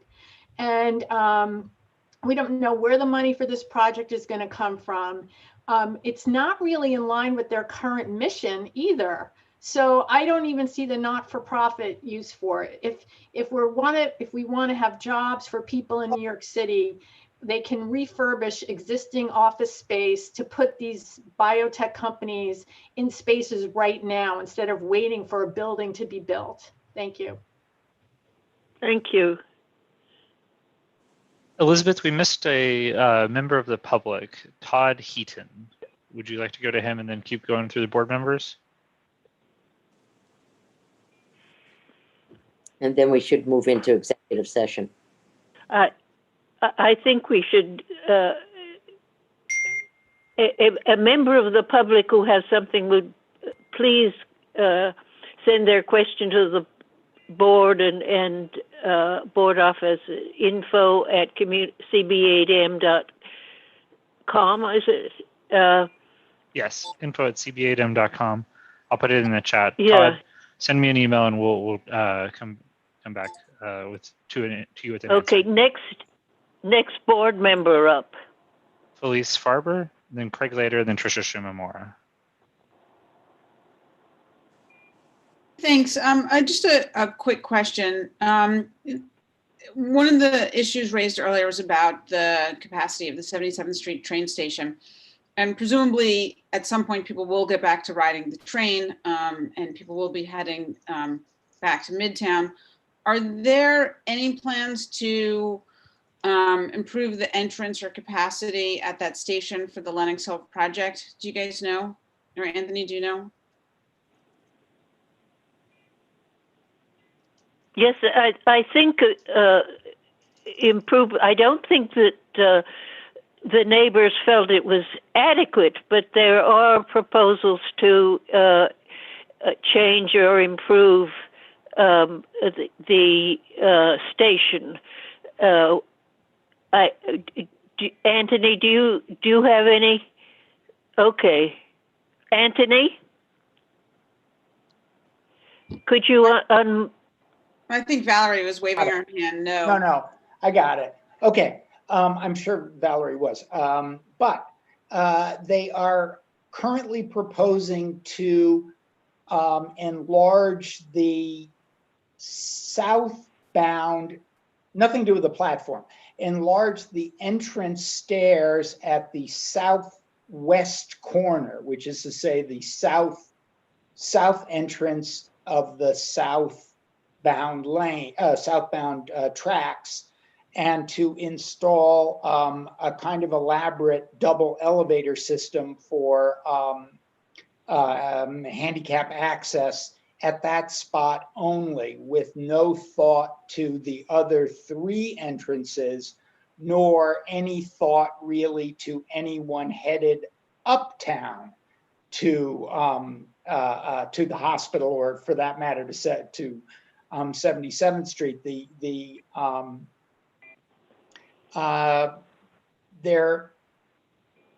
I think part of the problem with all of this is that as a city, not as a community, but as a city, we don't demand developers give us something. And in fact, Northwell Lenox Hill, as I mentioned before, kind of obliquely, wants more floor area for doing half of the right thing, or a quarter of the right thing, but anyway, half of the right thing. So yes, it's a little better, but it's only a little better if you're headed southbound. Thanks. Valerie has her finger up too. I'm going to keep going through Craig and Tricia and then Sherry. Hi, good evening, everyone. I just want to provide a somewhat different perspective. First off, while I appreciate that we could submit questions in writing, I do fear that as CB8 members, we've now lost an opportunity to engage at an early stage with the Blood Center when we have the collective experience and institutional knowledge to ask such questions in a public setting. I do think there's a benefit to doing it in public, and I wish we had the opportunity to do that. I also think it's important that this presentation of the Blood Center be made to the entirety of CB8 at a land use meeting so we can further discuss the important elements of the project in a more comprehensive manner beyond just zoning. And for me as transportation co-chair, I would like to have them present to our committee to discuss transportation impacts, as they may not be as clear cut as everyone thinks they are in terms of the modal splits and how people may arrive, and being able to work with them to ensure that any deliveries take place during off hours and have a minimal impact on traffic congestion and air quality and quality of life. Now, regarding both Lenox Hill and the Blood Center, I think we need to project more of a sense of collaborative spirit and understand that the world changes and we need to be open to changes in order to allow institutions to flourish, even if it means there's a component that is for profit that allows for their critical life-saving missions in these cases to flourish. I fear as a board and as a committee here, we're projecting a visceral intolerance as a community for development and zoning changes and expansion of anything, including legacy institutions, when losing them would be far more disastrous. So are we going to be instinctively hostile to any proposal that involves potential zoning changes or variances? Or are we going to be willing to engage in discussions and be a partner to ensure that world-class institutions can flourish and be an economic driver for our community and the city with world-class amenities as part of their projects? I understand that people will sometimes react to the idea that these institutions are going to be putting in certain amenities, but as the types of institutions that they are, I think we need to be a little more accepting of the fact that in order to attract the talent and the people that they need in order to have to be able to flourish, that some of these amenities aren't just cosmetic. So I guess I'm not just saying the current plans for Lenox Hill are acceptable yet, but as an example, but I want to at least give them a little credit for curtailing the most egregious elements of their proposal, like the residential tower, and that we could hopefully work with them and find ways to be able to get something that we as a community can be accepting of. And while the Blood Center project isn't perfect, rejecting out of hand because they are seeking a zoning change on a mid-block that's already very atypical of our community's mid-block isn't something that I think we should be entertaining either. So I say let's work to improve the proposal, address shadow impacts, and see if we can be part of the planning that could benefit both the Blood Center and community. And finally, I just want to respond in general to the broader discussion we've had tonight regarding zoning.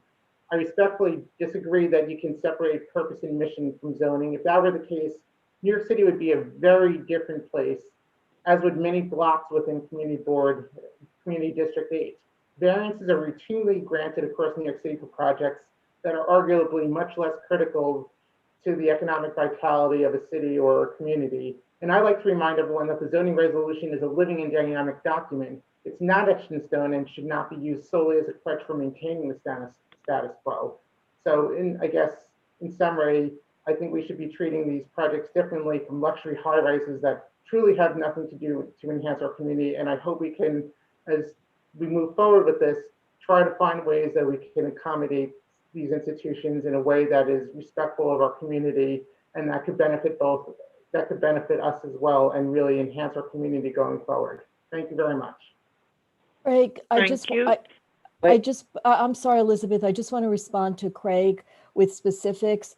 I asked that people submit their questions because I think the Blood Center had left and Northwell has been invited to this. The Blood Center has not been very forthcoming with its materials, but by all means, you as co-chair of transportation should certainly invite them and any other entity that you feel deserves to have comments and questions from the board and the public, and with inquiries that you would like to make. Absolutely. With respect to Northwell, we have tried to work with them repeatedly throughout this task force process, and we have been rebuffed over and over and over again. We've been asked not to share specifics, but without doing that, to just say that we have wanted to engage with them. We have wanted to try and work something out that made sense for the community while allowing them to function as an improved hospital with modernization. But they have shown no interest from the very, very beginning when they had a public outreach program and did not invite the community board to see it. And that was, I'm lost track of time from this virus, but that was at least a year and a half ago, I think, or Well, I don't remember, but they have not really engaged with us or been very interested at all in engaging with us, as Anthony pointed out. Otherwise, I believe, and I think I believe in collaboration and cooperation, but it's not a one-sided street. We've made overtures, and they have just not been very interested, foisting the idea that because they're in the public service or doing this for the public good, that they should be entitled to whatever they want, which seems to be the same sentiment that the Blood Center is expressing. Absolutely, certain things are desirable to have in communities, but when you think about the bulk of these buildings and the impact on the quality of life in the residential community that surrounds them, it's not as simple, I think, as either zoning or their needs would suggest. And the first step is to consider why the zoning is the zoning. So I'll end with that. And by all means, if you can get them, kudos to you, get them to come to transportation. Alita, thank you very much, Elizabeth and Elaine. Okay. Alita, I just wanted to say Northwell had promised that after the task force meeting, they would come to the community board, in the committee. They refused to come. It took us, you know how long it's taken us. The Blood Center ambushed us by not coming to us, and the fact that they're as far along as they are in their application with not considering coming to the community board is a disrespect. And so I wanted to say why I held out the board speaking about the Blood Center, as I was hoping we would do it both at the end of the item 2, because of the time limitations on the major, and we also have something under old business we have to deal with. So Elizabeth, it's back to you again. There was no disrespect for the committee or any of the decisions that you've made. Just surprised that we couldn't get Northwell here. Surprised that the Blood Center spent so much time talking about what it does and little time talking about how this fits in, given what it does, and ignoring the rest of the building, as many committee members have said. So I'll stop here and Thank you, thanks. because they were asked only to present on zoning. We did not need to hear their programming. That's not for us. Go ahead, Elizabeth. Well, I think if an institution proposes something that is extremely damaging to the community by definition because it's so far out of the law, if I were an institution, I would stop talking about zoning, because that's where I lose. I would stick to how wonderful I am as an institution and hope that people forget how damaging my proposal is. Anyway, that's just my view. Okie doke, Tricia. I have one comment and one question. My comment is just that I think that was what was most surprising to me tonight. Could you speak up a bit? Oh. Hi, is that at all better? Mm-hmm. Okay, I apologize. My speaker sometimes breaks out. One comment and one question. My comment was that what was most surprising to me tonight was actually something that was brought up by a member of the public, and it was from the Julia Richmond Center. I was really surprised that the Blood Center had not engaged with JREC, and it was a little painful for me to hear that JREC had to go through a public comment session at a community board meeting to get a hold of them and to express and to first view their presentation. I think that's a huge problem, and it leads into my question, which is about process and next steps. I would just love to know when, if and when this presentation is being brought to us again, when we plan on making a resolution on it, just kind of where we are with that. And I apologize if I came in late, but the long and short is that this is a proposal that's going to change the very nature of that street. It was shocking to me to see that the next kind of biggest neighbor that would be impacted by this hadn't been engaged on this. And it's, I'm wondering if there's some way that we can really emphasize that before we hear this again, that the Blood Center does its due diligence and reaches out to its neighbors to get their input. Thank you. I think we consider a letter or a resolution. We can discuss that as board members in the committee if you want. Yeah.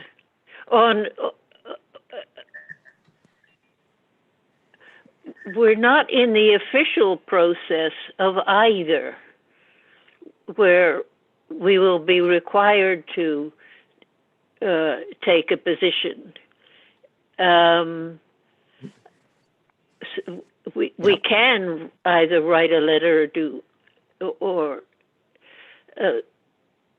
pass some sort of resolution, but we're in the pre-process at the moment.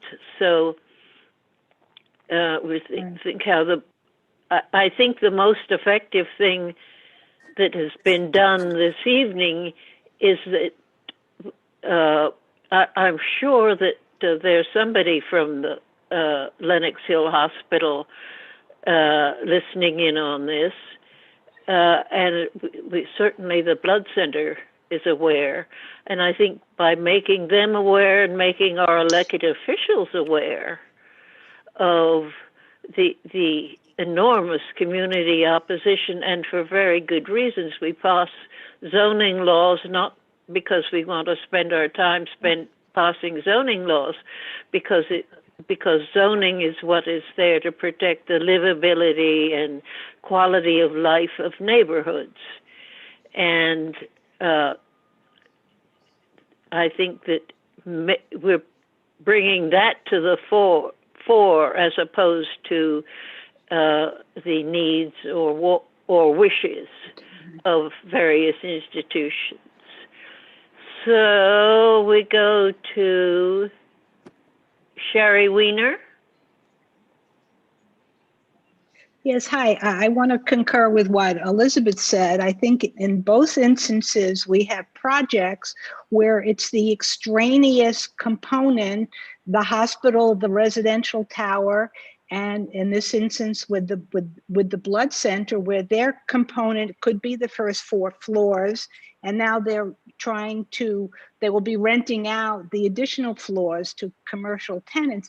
But my original point, which was touched on by Tricia, so are the chairs looking for a resolution to pass tonight, or how would they like to proceed? I would be willing to put forth a resolution if that's what you're looking for. Elizabeth's response was kind of, couldn't really tell what you would like to have happen tonight. I'm looking for a response from Elaine and Elizabeth. Do you want a zoning and development to pass a resolution tonight, or what is your thoughts? I'm not sure. Perhaps we could write a letter to the elected officials asking for their support. I don't think I don't want us to waste time taking steps that will have no effect. So I don't know what Elaine thinks about this, whether you prefer a letter and to whom, or a resolution. Our experience has been when we do the resolutions, which I think are important, they don't seem to be read or listened to. But when we've done a letter, we seem to get a different response. I also think that we're in a time crunch, because if we do the resolution tonight, it really should go to the full board tomorrow night. So it's something that Elizabeth and I have been discussing, which action, and I think we'd leave it to the board members that are here tonight if somebody wants to propose a resolution on the Blood Center. Let me say that I was going to fold in the Blood Center with Lenox Hill or with Northwell because of the similarities. and having us, rather than break into small groups, into executive session a number of times, to do it at once. We have one other project we have to deal with tonight, or two things rather. But you know, I think it's, if somebody wants to put forward a resolution, we can do that, or we can do a letter which would go to all the powers that be that we usually send out. So it's Well, up to. hi, Cherry. I still have the floor. Perhaps if you find that letters are more productive, perhaps you need to take a consensus of the board members on the call and see what Okay. direction we want the letter to be in, and then we can pass a resolution at the next meeting. Maybe make it a two-step process. I think that's one of the things we need to do is we do send letters and resolutions. We need to follow up. So I would think we should send the letter, and then we should reach out to the electeds and say, you know, the community have spoken, and we really need you to support, you know, what our position is. Okay, why don't, Will, could you take everybody's hands away? I'm sorry, Elizabeth, it's you. We can No. see are supportive of the blood center, and then how many are opposed to the blood center proposal at this point. So would this be raise your hand if you are supporting a resolution, and or No. raise your?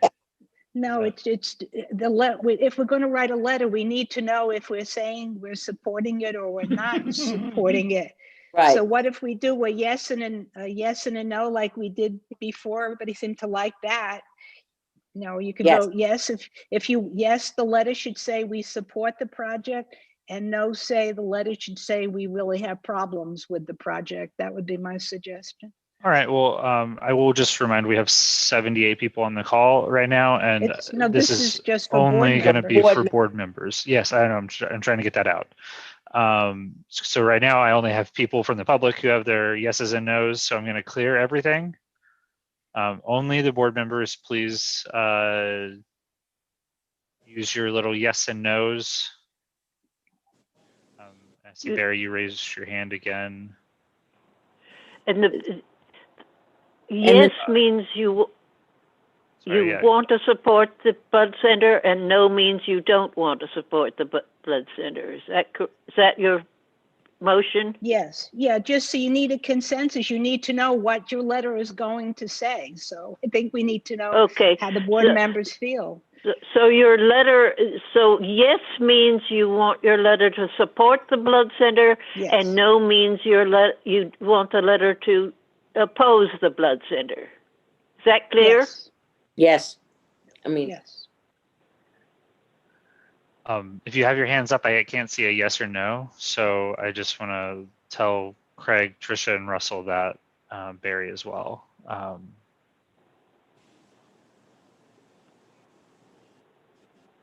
So Barry, Trisha, and Russell, Trisha. So Trisha, are you voting yes or something? no? Yeah, sorry, I don't really know if I agree with the vote, so I may be abstaining from this one. I want to get more information before I actually make a decision on this. And my problem was just I wanted to get answers, and I wanted to raise. I would have preferred the letter to be citing concerns with the presentations, asking additional questions that the public raised, asking the board questions, and asking that they come back for another presentation with the answers. I don't feel very prepared right now to say one way or the other how I land on this. And I would also ask for community, for them to do more community engagement to ensure that they're engaging with the neighbors. So I didn't want to concur because right now I would abstain right now. All right.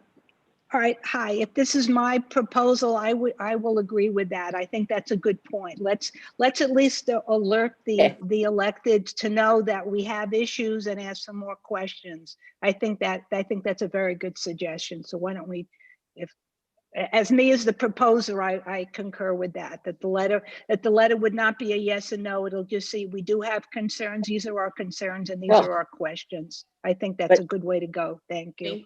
Sherry, would you take some input from me that what we're looking at now is not any programming, but the zoning issues related to the site that the Blood Center wants to redevelop. That's what our Yeah, focus. yeah, well, that was what the Okay. letter, I assume that's what the letter, the focus, yeah, I mean, they did the same thing that Lenox Hill did. They gave us all this, apple, American apple pie kind of stuff in the beginning, which we know had nothing to do with the zoning. No, the letter needs to be pertaining to the zoning, but I think Tricia makes a good point that let's at least have to get the conversation going. If we're trying to get the elected's attention, let's say this is, we had the presentation, these are the issues that were raised, and, we'd like the Blood Center to address them. Thank you. All right. I so why don't think it's worth writing a letter of that type.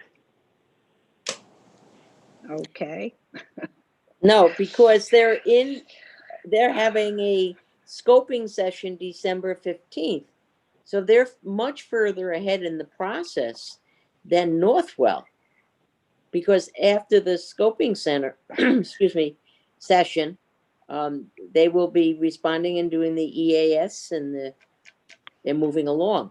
So the clock is different for the Blood Center than it is for Northwell.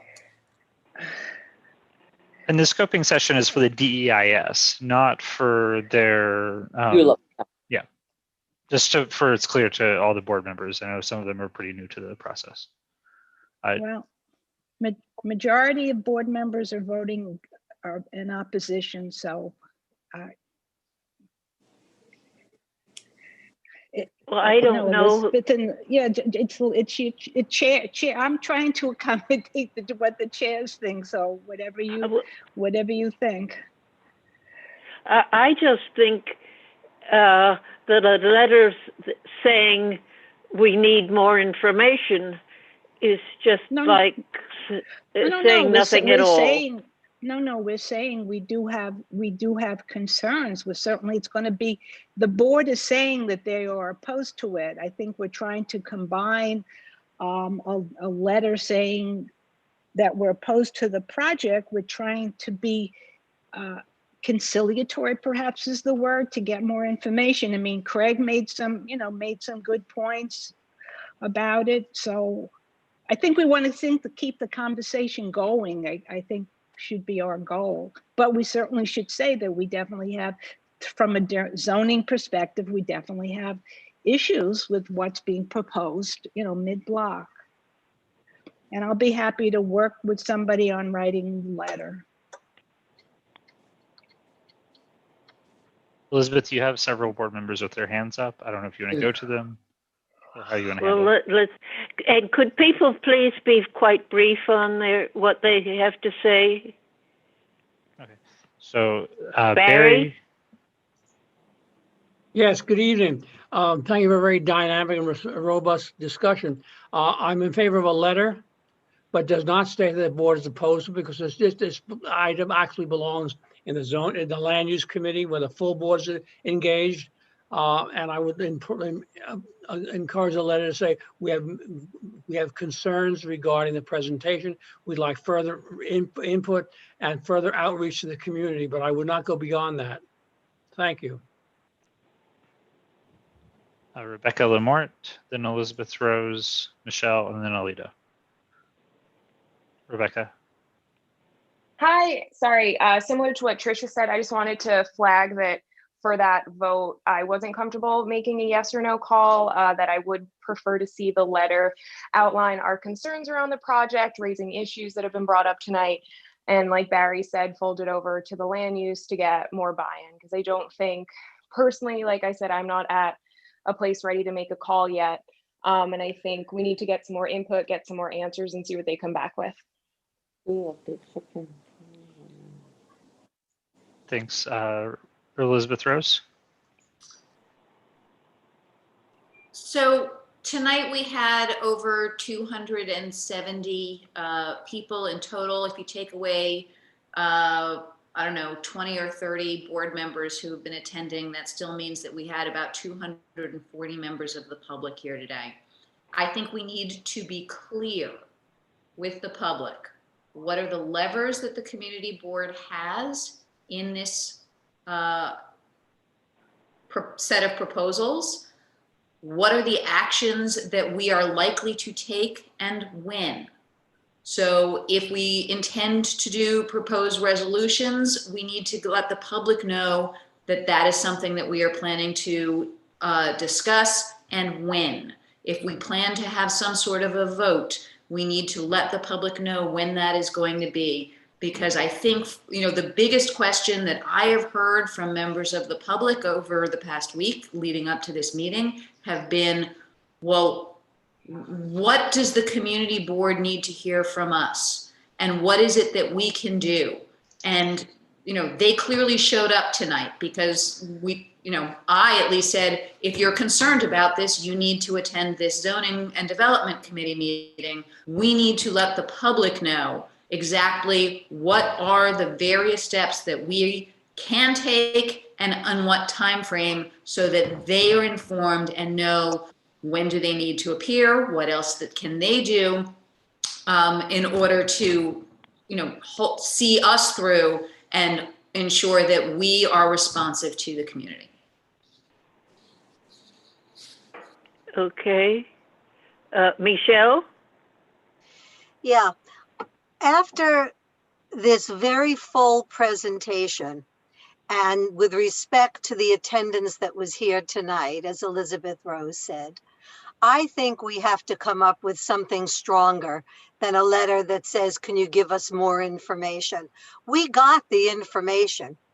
We don't need to know what they have, what sink is going on every floor. We're responding to height and bulk and the zoning that's appropriate in the mid-block. That's what we're talking about. And we have all the information we need. Now, without a resolution and a full board vote, I don't think we can say that we disapprove of it, but we can certainly say in a letter that we are in opposition to the plans as presented. And to me, if you say that we would invite them back to a land use meeting and then have another presentation if they're willing to come. They may not be willing to come. And then get a full resolution. The alternative to me, since we have a board meeting tomorrow night, and since in fact they are on a different time frame, they're moving along very, very quickly. We're going into holiday in December, and and I don't know in the winter months if you'll get a crowd back like that. We can also do this. We can formulate a resolution tonight in opposition as presented, and tomorrow night at the full board meeting in our on the screen, we can show the visuals to the full board and ask for the support of the resolution. But to me, you either have to take a chance and do it next month at a land use meeting, or you've got to get a resolution or something done tonight. We have the full presentation. If you want to cover yourself because you have more questions, that's fair. So just say as presented. We do that a lot in the landmarks committee, and that leaves it open. If it's as presented, the inference is if you come back and correct this, and this, we might reconsider. It leaves it open. Yet we have dealt with it, and we have shown the community that it was worth their time tonight. I don't think you could ignore this.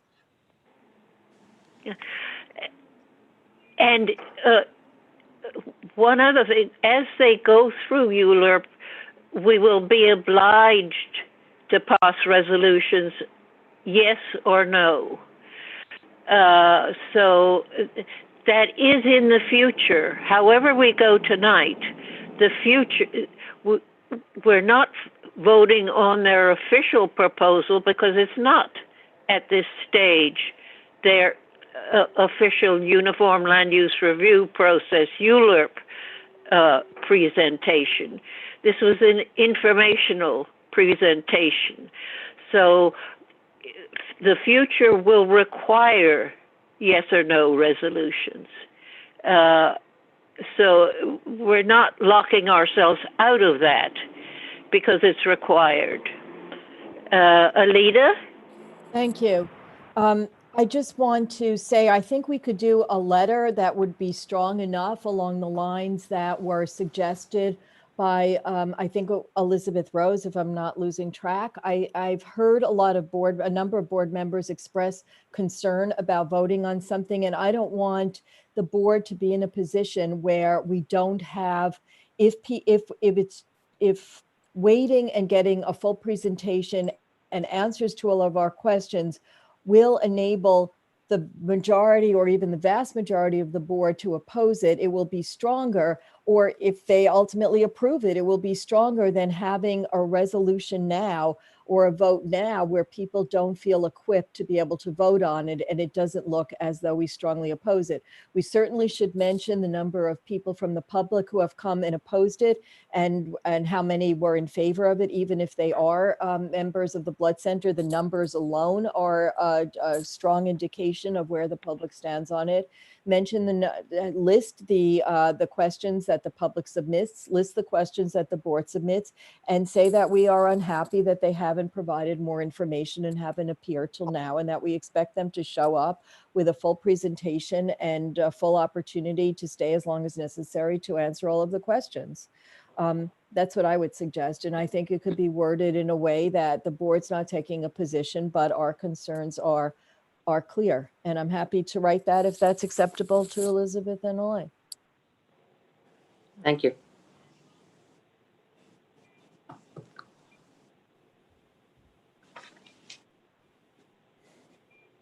Elizabeth, are you there? Yeah. Well,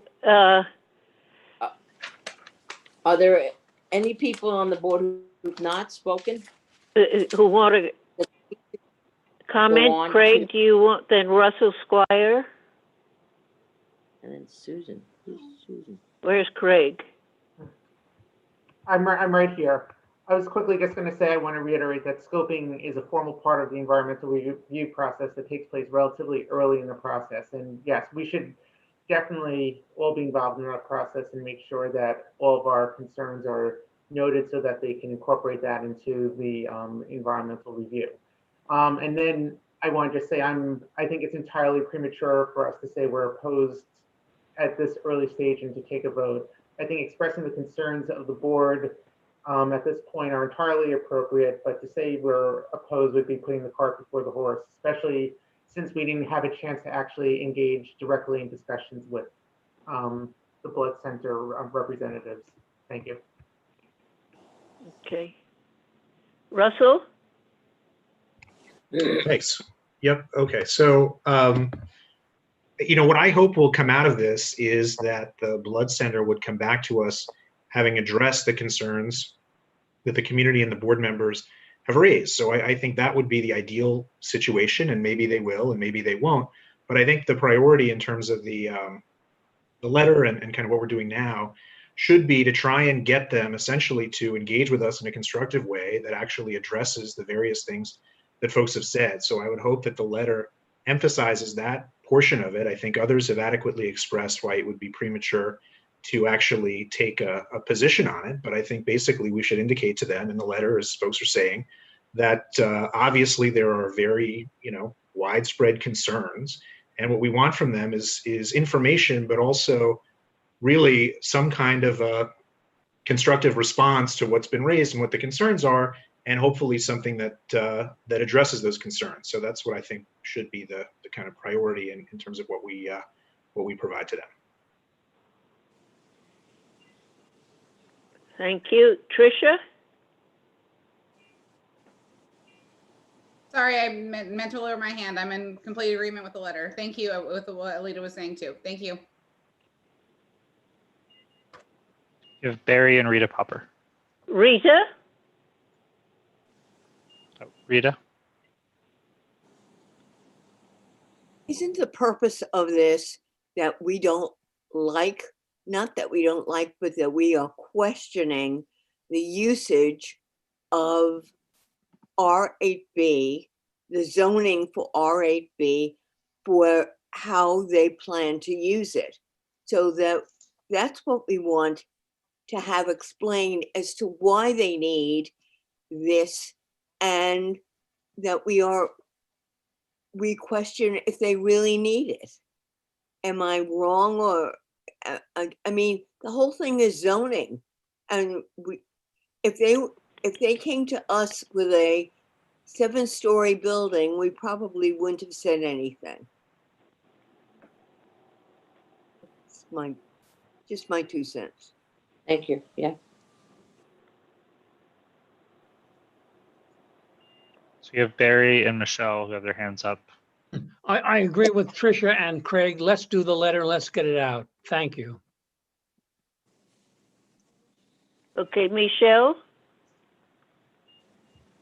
Yeah, I think everybody having questions, that's all fine. That's terrific. But is there anybody on the board here that would approve the plans that they presented us tonight? Is there anybody on the board that would take it as presented?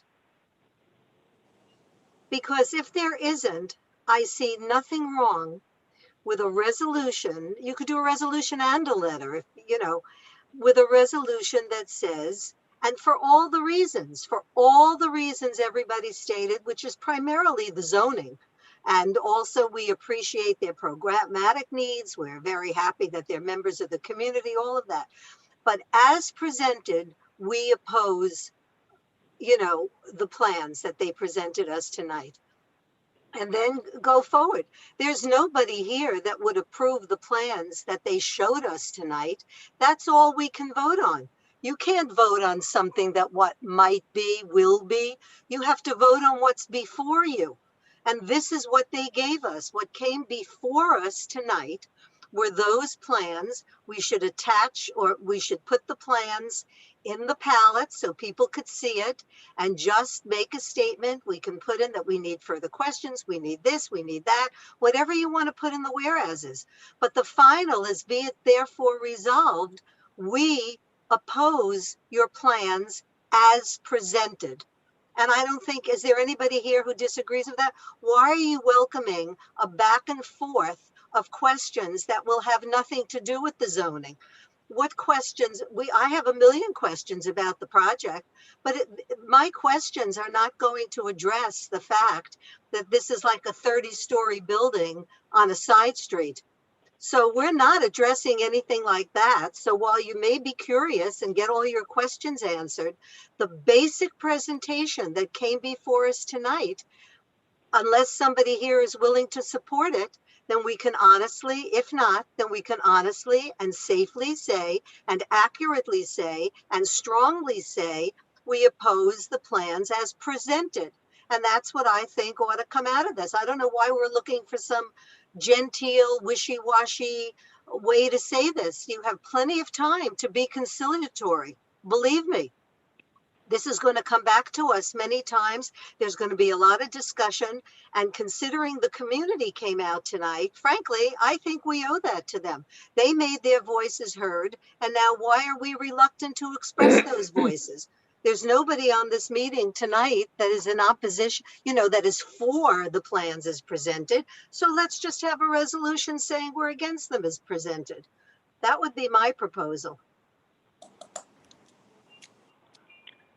Okay, Alida? Thank you, Elizabeth. Michelle, I agree with the idea of wanting to have a firm voice, and absolutely that the community came out. But what I've heard from the board is that there is reluctance on the part of some members to vote against it, even as is presented. And I would suggest not having a divided vote, that it just doesn't look strong enough or opposed enough, that we are saying that we are concerned and expressing the tremendous opposition indicated by the public. I think, as Elaine or Elizabeth pointed out, that our resolutions are not always taken very seriously by the city, and that's a bit of an understatement.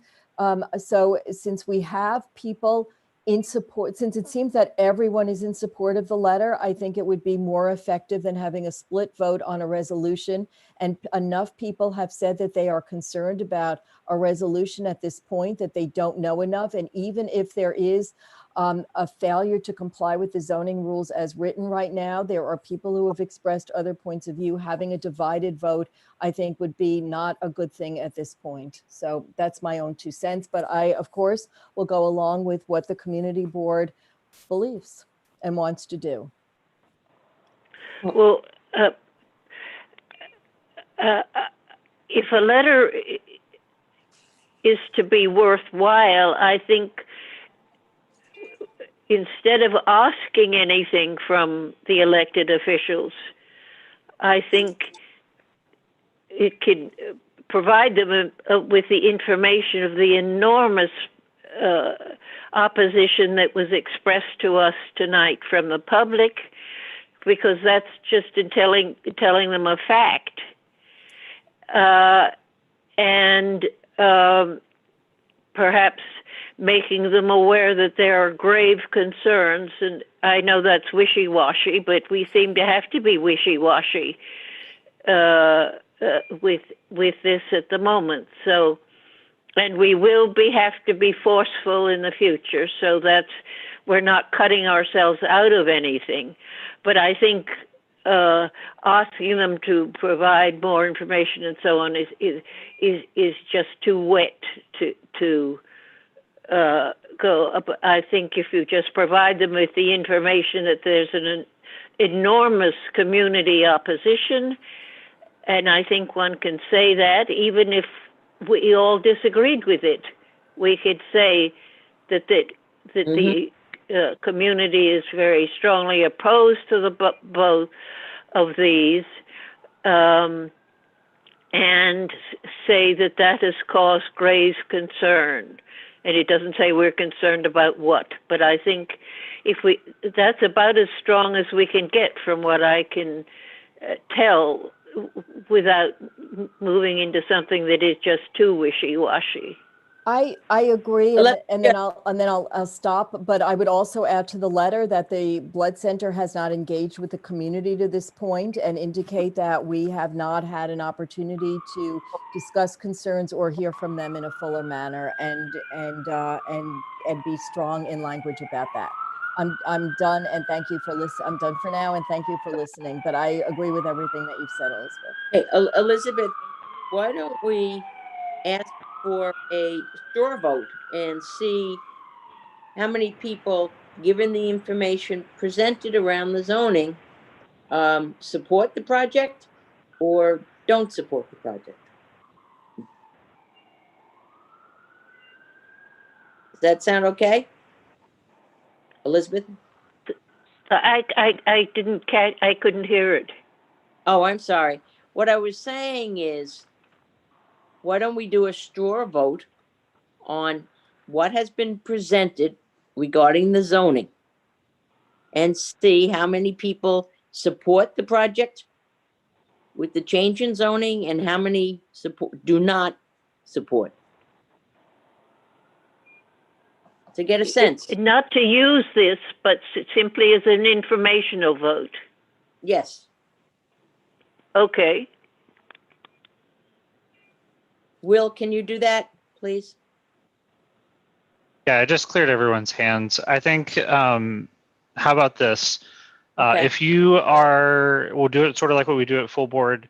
If you are, it sounds like, the motion on the floor at this point is to say you're against the proposal as presented.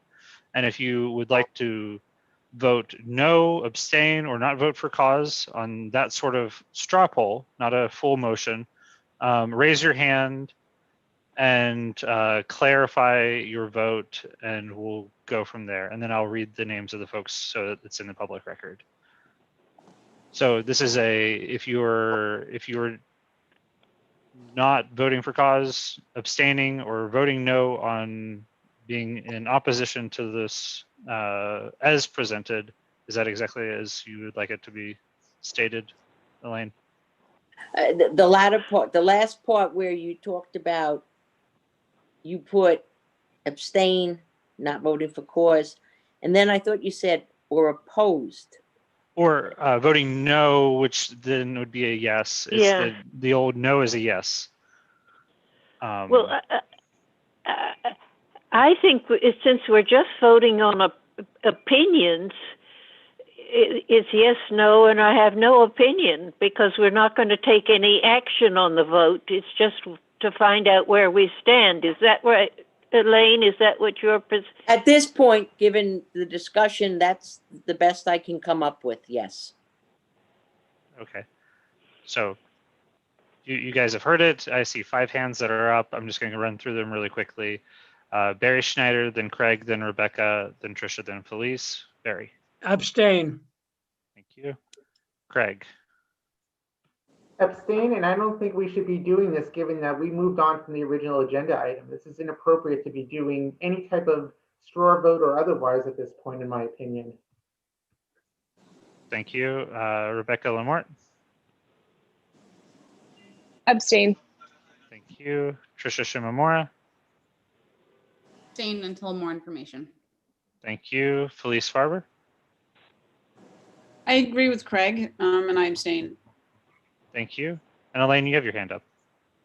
Oh, I'm sorry. Okay. Okay, that's everybody. So just for the record, the other folks here, Elaine, Elizabeth, Alita, Anthony, Elizabeth Rose, Gail Barron, Marco Tamayo, Michelle Birnbaum, Rebecca Dangor, Rita Popper, Russell Squire, Sherry Weiner, Valerie Mason. I don't believe I missed anybody. So how many? The public record. Okay, so how many is that? Sorry, I should have been counting. I started to and lost count. It's okay. Valerie.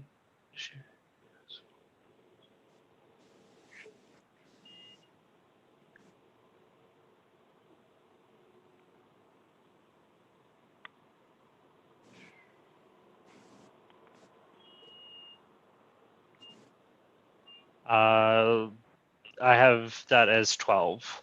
And is Barbara CHO, are you a board member? You don't have your camera on. You raised your hand as if I may have missed you. Is that Barbara? Is that Chalky? Barbara Chalky, if that's you, unmute. Gonna believe it's not them. Okay. My camera doesn't work. I support it. Oh, it is. Okay. I There you raised go. my hand a number of times during the meeting and nobody will call on me. I think we didn't know you were you. So sorry, Barbara. Well, my camera doesn't work. I'll bring it to an emergency repair person and pay $500 to get it fixed. I can't understand what this person is saying. Okay. It was camera doesn't work. So Elizabeth Rose, did we miss you? You didn't miss me. I am following up because I am quite concerned. The scoping, and granted, we've all been ambushed by the date of the scoping meeting. The scoping meeting is December 15th. The only full board meeting between now and December 15th is tomorrow. So the likelihood at this point on the current path is that the board will have no position to express in testimony at the scoping meeting. The scoping is about the service. No, a scoping meeting is not a vote. The scoping meeting is you're discussing opportunity to testify. So what? The notion that we are going to testify and say the community has raised has been opposed and the board is not taking a position is an incredibly weak position to be in going into this scoping meeting. So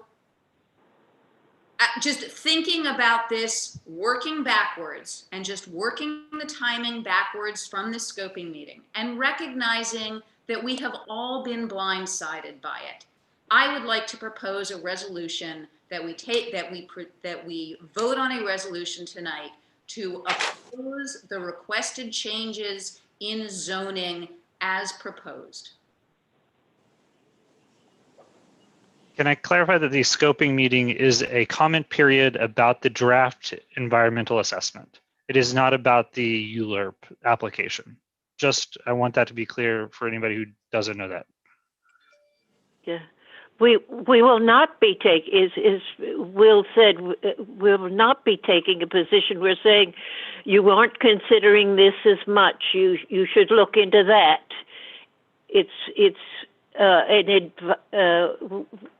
Where we. That is an incredibly weak position to go into, to take at that scoping meeting, and particularly given the community concerns that have been raised. That is just an incredibly weak position for us to be in. So I have proposed a resolution.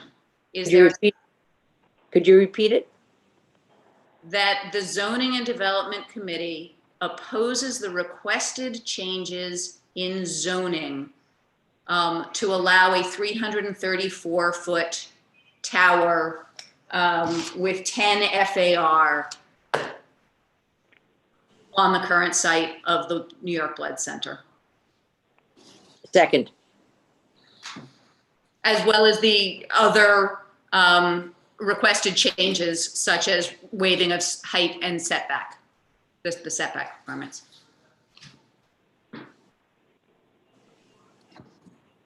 Okay, so the motion has been seconded. Elizabeth, would you like me to go through the folks who have their hands up to discuss the motion?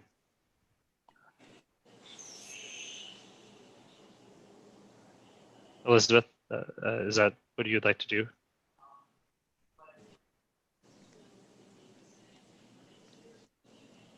Elizabeth, are you there? Did we lose her?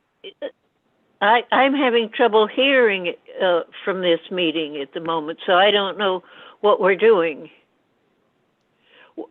Is this, if you raise your hand, you want this resolution? Is that correct? The question hasn't been called on the motion, so this would still be discussion of the proposed motion. Is that the right parliamentary procedure way of describing that? Yes. Thank you. Sorry, I'm not hearing clearly on this. I don't know why. Elaine, maybe you're louder. You can. Right. Elizabeth, could you send me a chat or something to tell me what this is about? We're supposed to put the hand up for what?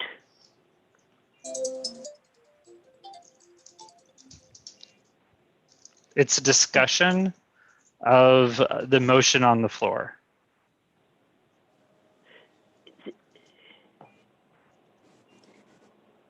Okay.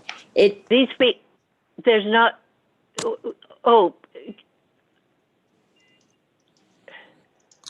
Recognizing people. We're not voting. Not yet. Okay, recognizing people on. Okay, go ahead and recognize everybody. Sorry. It's okay. Barry Schneider. Good evening again. I'm unalterably opposed to a resolution on that matter at this time.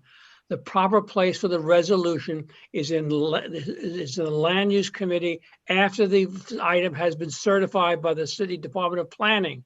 We are incredibly premature in considering a motion to deny, abstain, object to a presentation of which we have no idea what it'll be like when it comes before us officially. I think this is out of order. I think we should just move the agenda after having agreed to have Alita send a letter. Thank you. Anthony? Thank you. Okay, I find myself in an odd position of sort of agreeing with Barry. And I think that, and the reason that I sort of agree is that it is premature. Some of us have seen this presentation now twice. Some of us saw it for the first time tonight. And I think that it's hard for us to decide as a committee, as a board, on something that we in fact have not had very much time to think about. I have what I feel is a well-formed opinion on it. I think it's I think it's the wrong project for that site, and I have lots of questions as to why it is that way. But I don't think that we should, in fact, prematurely offer a resolution that I suspect would at best be barely approved by a full board at the end of an extremely long meeting tomorrow. I think we have to, I think whether ultimately the board is in favor of this project or not, I think that this committee should be looking further into it. I don't think that it is, and I do disagree with Barry. I think that there's no reason for us not to have a resolution. This committee to have a resolution. I just don't believe that that we're ready to resolve on this matter this month. And yes, the schedule is lousy, and yes, they blindsided us, and yes, they've been acting in kind of bad faith in the way that they hid things from us for so long. But that's the hand we're dealt, and I think it's important that we respond strongly and with at least something that begins to approach unanimity. I just to editorialize one more time, just a teeny bit. I find the committee of the whole for land use less valuable than the work that can be done in this smaller forum. I think by the time we get to the full board voting on ULURP, people ought to have seriously considered what they're doing. But just my opinion, I think the best thing to do right now would be to withdraw the motion and for us just to do a letter and go eat our dinner. Or move the agenda, as it were. Move the agenda. Thank you. Russell? Thanks. So, yeah, I just want to point out, I think the resolution as originally presented says that the Zoning and Development Committee opposes the proposal. And obviously, ultimately, if the committee passes it, it's something that's going to go to the full board. And, as others have pointed out, this is an item that is going to eventually come before the board formally in the future as a land use proposal. And so I don't think it is really appropriate for the board ultimately, which is the result of passing a resolution here, for us to propose to the board that the board pass a resolution at this stage saying we oppose this proposal. That's really, again, it's going to be a land use item. It's going to come before us as land use, and sort of prejudge it. I just don't really see the benefit of doing that, and I think it's premature and it's inappropriate. And I say this as somebody who in the straw poll voted against the proposal. I don't think the straw poll was particularly relevant, but the question I gather in the straw poll was, gun to your head, if the question was, do you approve this thing as presented or not?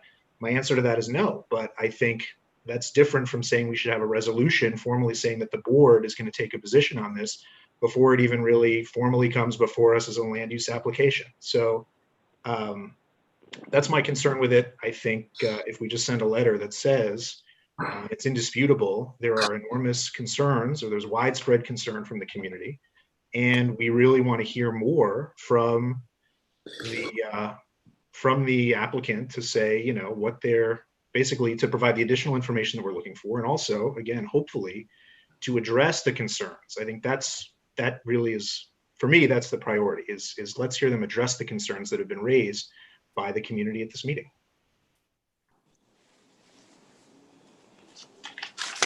Alida? Thanks, Elizabeth. I'm just a little bit confused. The scoping meeting and the zoning resolution seem to be different things. And I just emailed Elaine, who I think confirmed that. So I'm wondering, and I'm thinking aloud here, if there's a resolution that could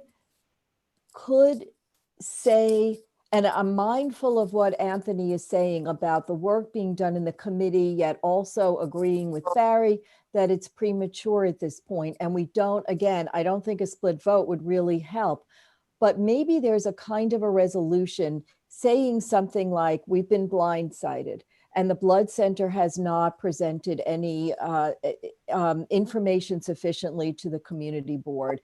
And we want, and just something like that, that they need to come, something like what the letter would say, but without objecting to the entire proposal, because we haven't had, even when the hospital came and we had a resolution in zoning, and I disagree with Barry that zoning is not, as Barry says, it's not the correct place.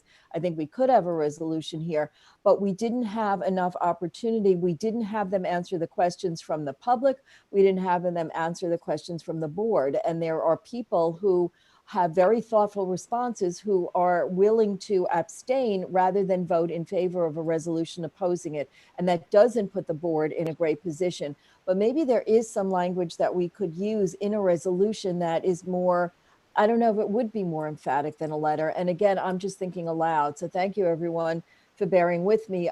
I want to be as emphatic as possible that what they've done is wrong, that we have to give serious, that zoning is paramount here, that but not to be in a position where we're voting early or voting with votes that would otherwise oppose it, not opposing it at this point. So Alina, I think since I initially proposed the resolution, I'm certainly willing to modify it, because my intent is for whoever testifies on behalf of Community Board 8 at the scoping meeting, and there clearly is an opportunity. They will not be testifying on behalf of at a scoping meeting. A scoping meeting is not a for or against meeting. It's a comment.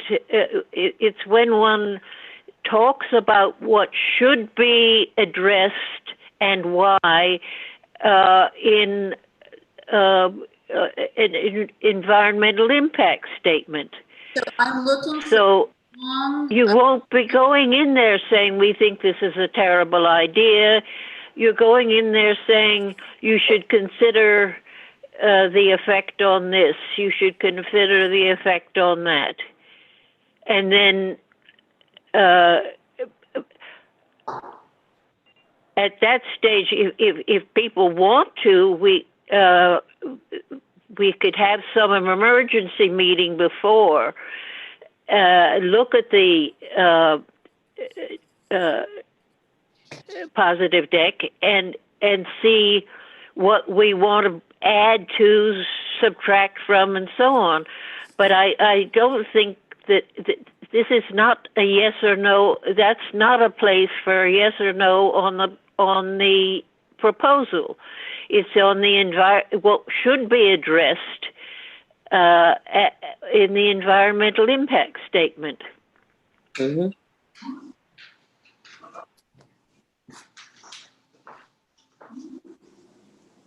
Who's next? Trisha, then Marco, and then Craig, then Valerie, and then Barbara Chalky. Is it possible for me to give my spot to Valerie Mason? She looks like she has something pertinent to say, and I'd happily wait to the end. Elizabeth? Sure. Marco? Well, I'm happy to wait. I'm happy to wait. I appreciate that, Trish, but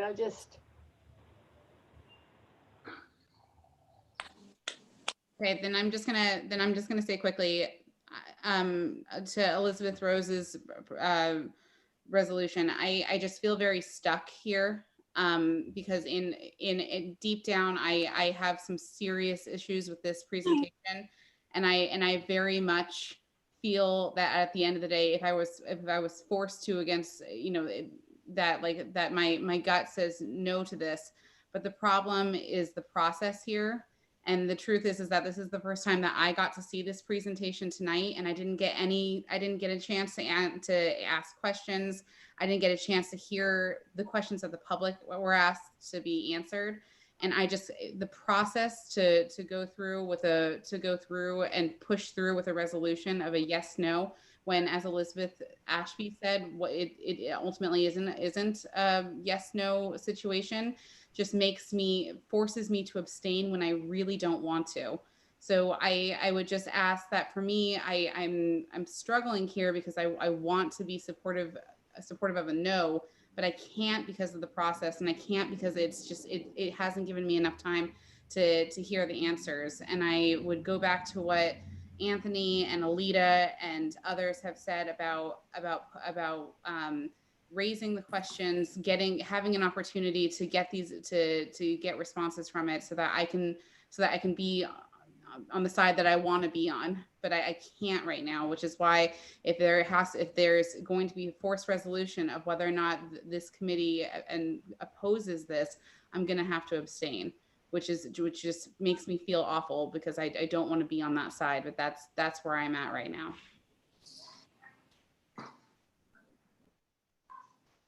Next is Marco, and then Craig, then Valerie, and Barbara Chucky. Marco, we can you hear me now? Yes. Oh, thank you.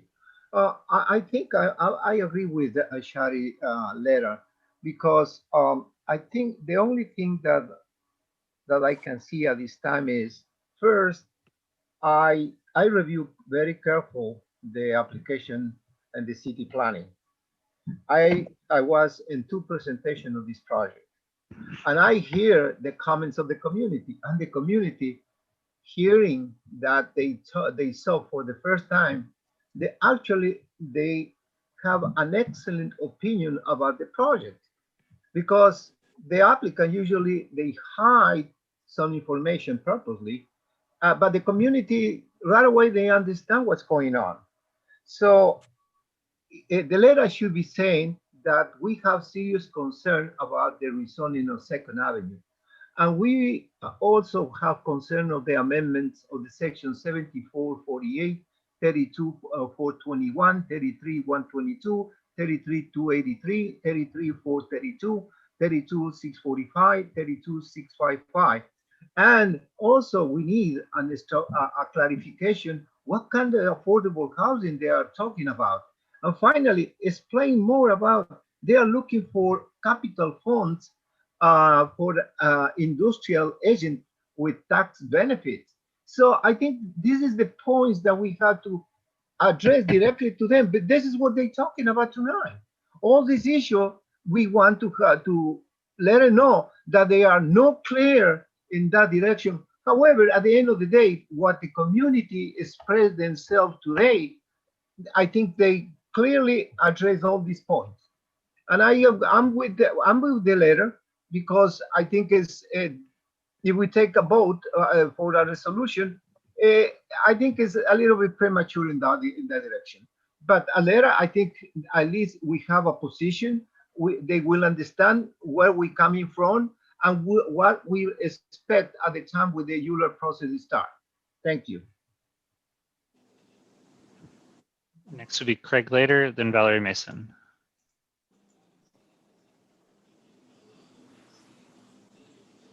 Hi again. Just, I guess, a few things quickly. My first question in terms of timing is, if we're trying to do this before the scoping meeting, would it be possible to have a land use meeting on the second Wednesday of December, which I believe is December 9th, which would be before the meeting? There is one scheduled that day. Yes. And even with that, I guess my question is, why are we rushing to try to do this before the scoping meeting? It's not as if the scoping meeting has any impact whatsoever on the process moving forward, or will be impacted at all by whether or not we have an initial position as CB8. And then from a process standpoint, I agree 100% with what Tricia said in terms of, essentially, we're doing this in the dark with many of the people who showed up to hear this discussion long gone from this meeting, and to not have an opportunity to actually have this discussion. I know I've said this before, but I'll say it again. to actually be able to engage with the New York Blood Center representatives in a real meaningful fashion, back and forth, in as opposed to now doing this without having that chance. I think it would be really inappropriate for us to be taking action at this point. It would just be a horrible precedent to be setting. After Craig is Barbara Chalky, and then Rebecca Dangor. Valerie, you had your hand up in there. But Right. you're Valerie is next. Her hand is up. okay. All right, great. Valerie, and then Okay. you muted yourself again. I think that we listened to a blood center talk to us for 40 minutes and insult us. This is a zoning meeting, and they did not talk about zoning. They have not communicated with their public institution, which is across the street from them. And I think we can at least, well, you know, you want to give them the benefit of the doubt. I think we should at least write a letter saying that if we, based on their presentation today, if they were asking us to support their project, we would have to vote no, and that their presentation was inadequate for a zoning meeting. And that gave us no, there was nothing. I think maybe I'm hearing even in the abstentions that based on what they said to us, there's no reason for us to vote in favor of what they're asking for us to do. And I think we should go on record with that so it can be submitted to the scoping meeting. Because to me, as everyone is saying, they're so far ahead in the process. How can they be so far ahead in the process if they come to us with a presentation that is completely lacking in terms of addressing the issues that this committee is supposed to address? They know, based on who the architect is, what our stance has been on other projects, most notably Lenox Hill, how we feel about this. And they went on and on and on about nothing that was related to zoning. So I think that, you know, we can go around and around, and whether we'd actually approve the project for ULIP purposes, I think we can just go on record now to say, if that's the best you got, we would have voted no, and go on record that this project is just, there's no reason to even be at the scoping stage based on what we heard, and that the community is against it as presented without even, you know, and that we, if we were forced to vote tonight based on what we heard, we would not be in a position to give them a positive vote. And we can tell them they can come back and address zoning questions as their primary presentation. That's what I would be in favor of.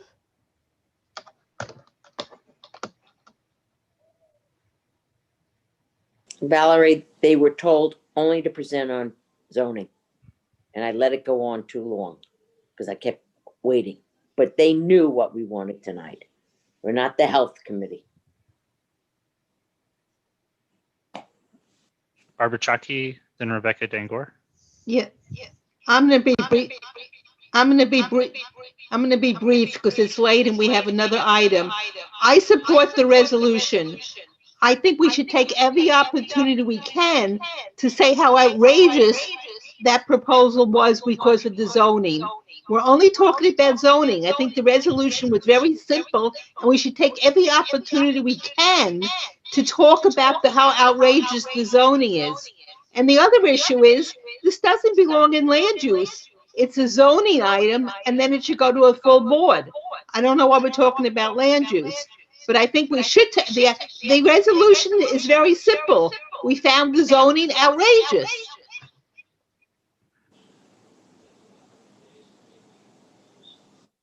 Rebecca.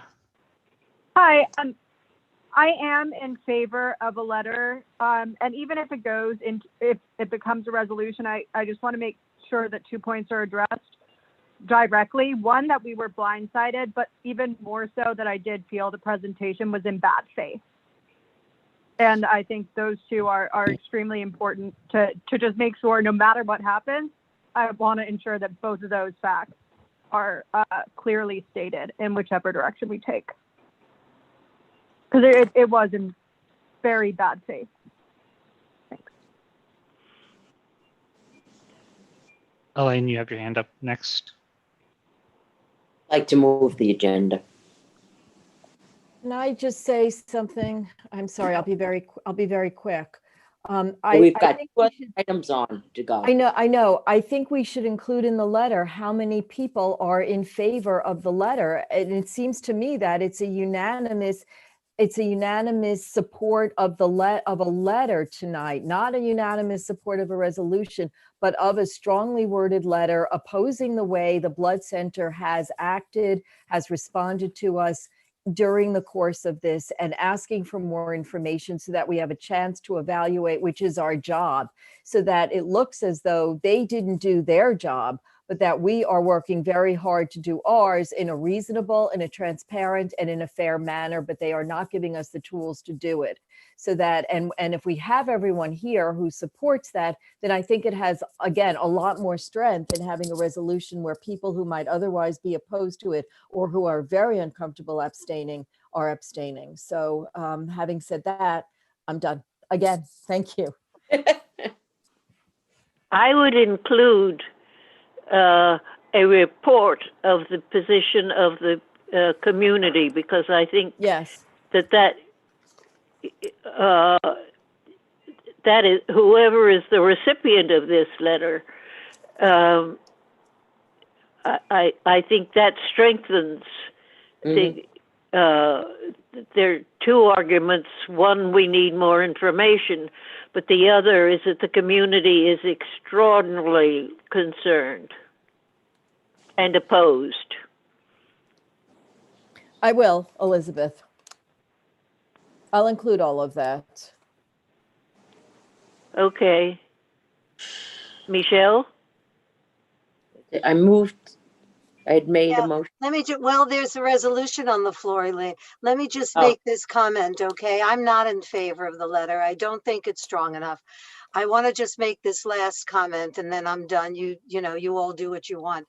But I don't think it's appropriate to insult the applicant. That doesn't give us a strong position, in my opinion, to say you haven't been forthcoming, you blindsided us. They did everything. They didn't do anything. They presented it in the best light that they could for their position. They came to us, they showed us the plans, they told us which zoning, which variances they wanted. I don't know what they withheld from us. Everybody, including the almost 300 people who were in attendance and asked questions, were able to see through it. They saw through the whole commercial part of it. They saw through the overdevelopment. They saw through the fact that they didn't consult their neighbors. They didn't reach out to JREC. I don't know what the secret was here, that you all feel that you were so blindsided that you don't have enough information. But to write a letter calling them names and then tell them, making a statement that the community is against it, when the board, when the committee is not willing to do a resolution to say we are against it, how do you know the community is against it? You didn't take a vote of 200 people, but it seemed they were against it because they had commentary. We have the ability to take a vote. There is a resolution on the floor. To me, it is short and sweet. It says, the whereases are with reference to the zoning as they presented, and we're opposed to the project as presented. And that's the truth. There isn't, even all of the people who have 1,000 other questions, they are still, the truth of the matter is, we are opposed to the project as presented. Whether or not you want to say, could you make it 20 feet lower? Do you have to have the, glass on the outside? Do you have to have a canopy? Do you have to have, that's all irrelevant. The resolution is we're opposed to the project and the changes in the zoning, and we can enumerate it as presented. You want to say where we'd like to have more information? You can hear all the information you want about everything you want about this project. Is anybody here going to change their mind about the fundamental breach of the zoning? When I asked that question before, nobody raised their hand. So I don't know why we're dancing. We're willing to say the community's against it. We're willing to make all kinds of statements. To me, it's not appropriate in a letter to badmouth the applicant. If you have a statement and you're opposed to it, then pass a resolution that you're opposed to it. I think we're making this way more complicated than it is. And then you have an opportunity to explain this to the full board tomorrow. That yes, many of us felt that there were more questions, and yes, this, and yes, we want to know this, and yes, it's going to come before us at Landmark and all kinds of things. I mean, during the ULARP, and you could tell them all kinds of things, and you can explain, but this resolution was just in opposition to the plan as presented with regard to the zoning. I don't know why it's complicated. I support the resolution. Thank you. Gail Barron. Having listened to the discussion for the past hour, I do not think that, although I personally think that the resolution is a good idea, I don't think it will pass. And I believe that if we have a vote and it's split, that's not going to help our position at all. So if we write the right kind of letter, it doesn't mean that we have to degrade the blood center, but we can make it very clear that there are concerns. And the first sentence really speaks to the outpouring of concern by the community. And even in a straw vote, how many people were opposed to the proposal as presented. And I think that it's much better to go with a letter unless we can get unanimous support from the committee on a resolution. I agree. I agree. I'd like to move that we do the letter and then move the agenda. All those in favor of the letter? How do you want us to vote? Yes or no, or? Oh, yes, in Yes. favor of the letter.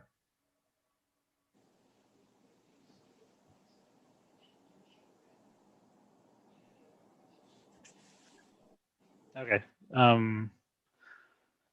There are yes votes. It is a plurality. I don't think it needs to be, it's not like it's a resolution, right? Yeah. So you can just say a letter is approved by acclamation. Thank you. Thank you for the time. Okay, let's move on. Elizabeth, great job. Under old business, we just wanted to update on the 210 height limit. We had been stalled until we could go through a process of bidding for an architect. And Gail, can you pick this up as to the process and where we're at? Short, to the point.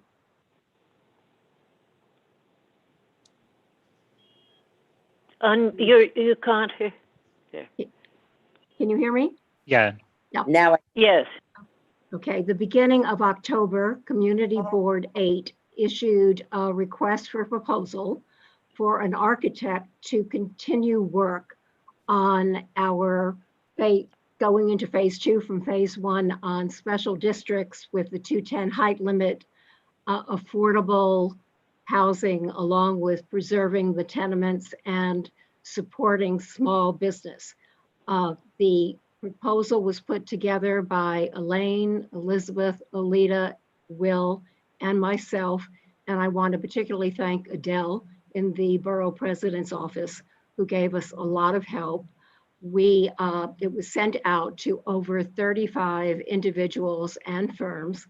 We actually got one response, and it was from Tuck Edelstein, who had done phase 1 of the project. We interviewed Tuck, and his answers were very thorough. They were extremely thoughtful. We know that he did a good job on the first phase. All of us who interviewed Elaine, Alita, Elizabeth, and myself were very pleased with him. We have now put together a draft of the contract. Will is putting in the boilerplate language from the city, and it will be sent to the Borough President's office, to Adele for review, and then go to the Controller's office for actually the final sign off. And what we're looking for is approval. Since the contract amount is $25,000, we'll need approval from the full board. And so we'd like to begin with approval from the Zoning and Development Committee. Are there any questions?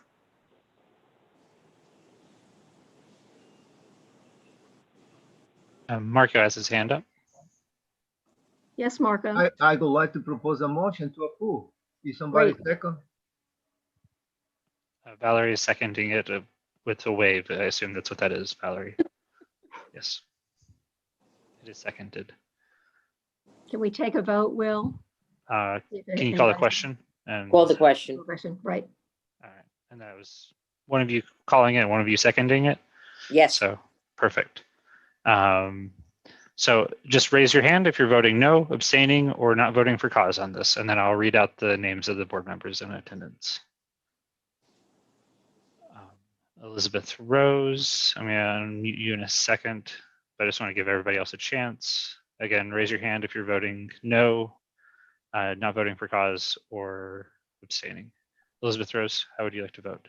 Abstaining. I'm really have no background on and was not part of the discussions leading up to this. So I think it's, I would just abstain because I'm just not knowledgeable.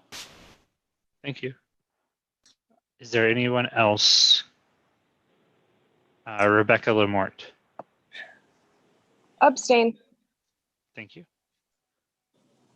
One last call. Anyone else? Michelle, you're waving your hand. Are you abstaining? I'm not abstaining. I just wonder if Gail could give us a little, no, I'm in favor of this, but I just wonder if you can give us a little like summary of what this person will do. What's the process? What are we expecting? Are we expecting a report? In other words, give us a little overview. Sure. The pre-applications for the 210 height limit and the special districts have been presented to city planning. They came back with a lot of questions. So the first task will be to expand the response to the component features and make sure that everything that city planning feels should be included is. Then there'll be interdivisional meetings with city planning and others to be able to revise and then finalize the actual pre-application submittals so that we can move forward. The project scope will be finalized, and that finalized project scope will be used for outreach meetings with the stakeholders, which include community advocates, community residents, and elected officials and all, leading to the advancement of the final project, and also guidance toward EIS and toward ULURP and things of that nature. So this professional that you're hiring is going to take us through that process up until a decision is made, or is there another? No, because another phase after this. There'll be another phase after this, which will certainly be the EIS and the ULURP and all. What we want to be able to do is have the final scope done in such a way that the real bottom line is getting city planning to buy into this and decide that they're on board with what we want. And that's what he's going to do. He'll be presenting. Okay. Mm-hmm. So and we'll we will consider that phase report. 2. We'll also get quarterly reports from him, and will report to the board so everyone knows what the progress is or where there are glitches or problems. Do you know how long this phase will take? Probably a year, or hopefully it can be done in less than that, but the contract timing is for 1 year. Okay, thank you. You're welcome. And it is the architect who's the planner who's been working on it all along. So this is not introducing someone new. So Russell Squire and Barry Schneider and Craig Later to explain their votes. Russell. So this is actually a point of information. I apologize if I missed it, but do we know how much the architect is going to cost, or how much we're going to be spending on it? Is this coming out of CB8's budget? That's sort of what I'm curious about. Some of it is discretionary money from the council members, which is specifically for these types of projects. Some of it will be coming from our budget. The total contract amount is $25,000. And there's 15,000 plus that is coming from city council funds. Okay, so the 10,000 is coming from our budget.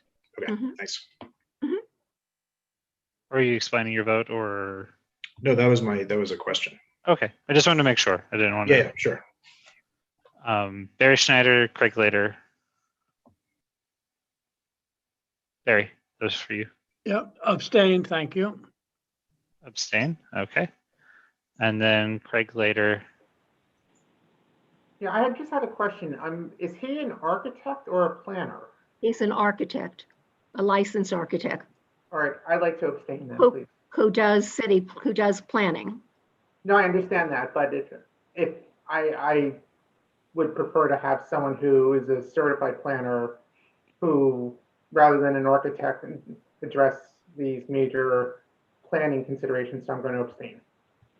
Well, yes, and just in way of background, he has done a lot of planning projects, so. Okay, no, that's fine. Okay, that's fine. Thank you, though. I just wanted you to know. And then Felice, last person with their hand up. Felice Farber. Just unmute. Sorry, I was going to abstain as well. Okay. All right. And so just so it's read into the record who all was here still during the vote, it's Elaine, Elizabeth, Gail, Alita, Anthony, Barbara Chalky, Barry Schneider, Craig Lader, Elizabeth Rose, Felice Farber, Marco Tamayo, Michelle, Rebecca Dangor, Rebecca Lamort, Rita Popper, Russell Squire, Sherry Weiner, Trisha Shimamura, and Valerie Mason.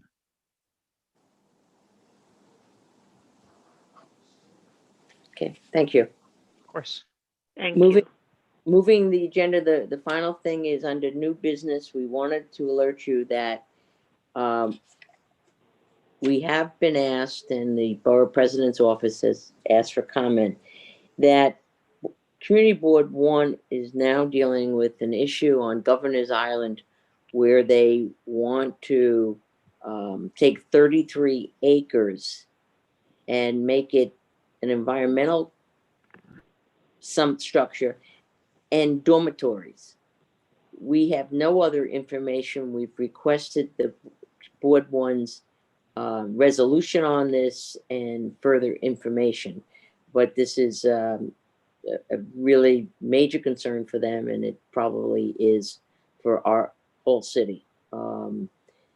I have asked to get the agreement between the feds and the city as to what could Governor's Island be used for. My recollection was no housing could be done there. So we need to see what's going on. When we know something, we will definitely be sharing it. And I think, Elizabeth, does that conclude tonight's meeting? I think that we've done our job tonight. And I apologize, Will. I thought we'd be finished sooner. Okay. It's okay. We're all Would someone like to move to adjourn? Move to adjourn. Second? Rebecca. All in favor? I was just going to make that motion. So I think adjourning I'll is a very popular move. Good night. Oh, thank you. Thanks for coming. Thank you. See you tomorrow.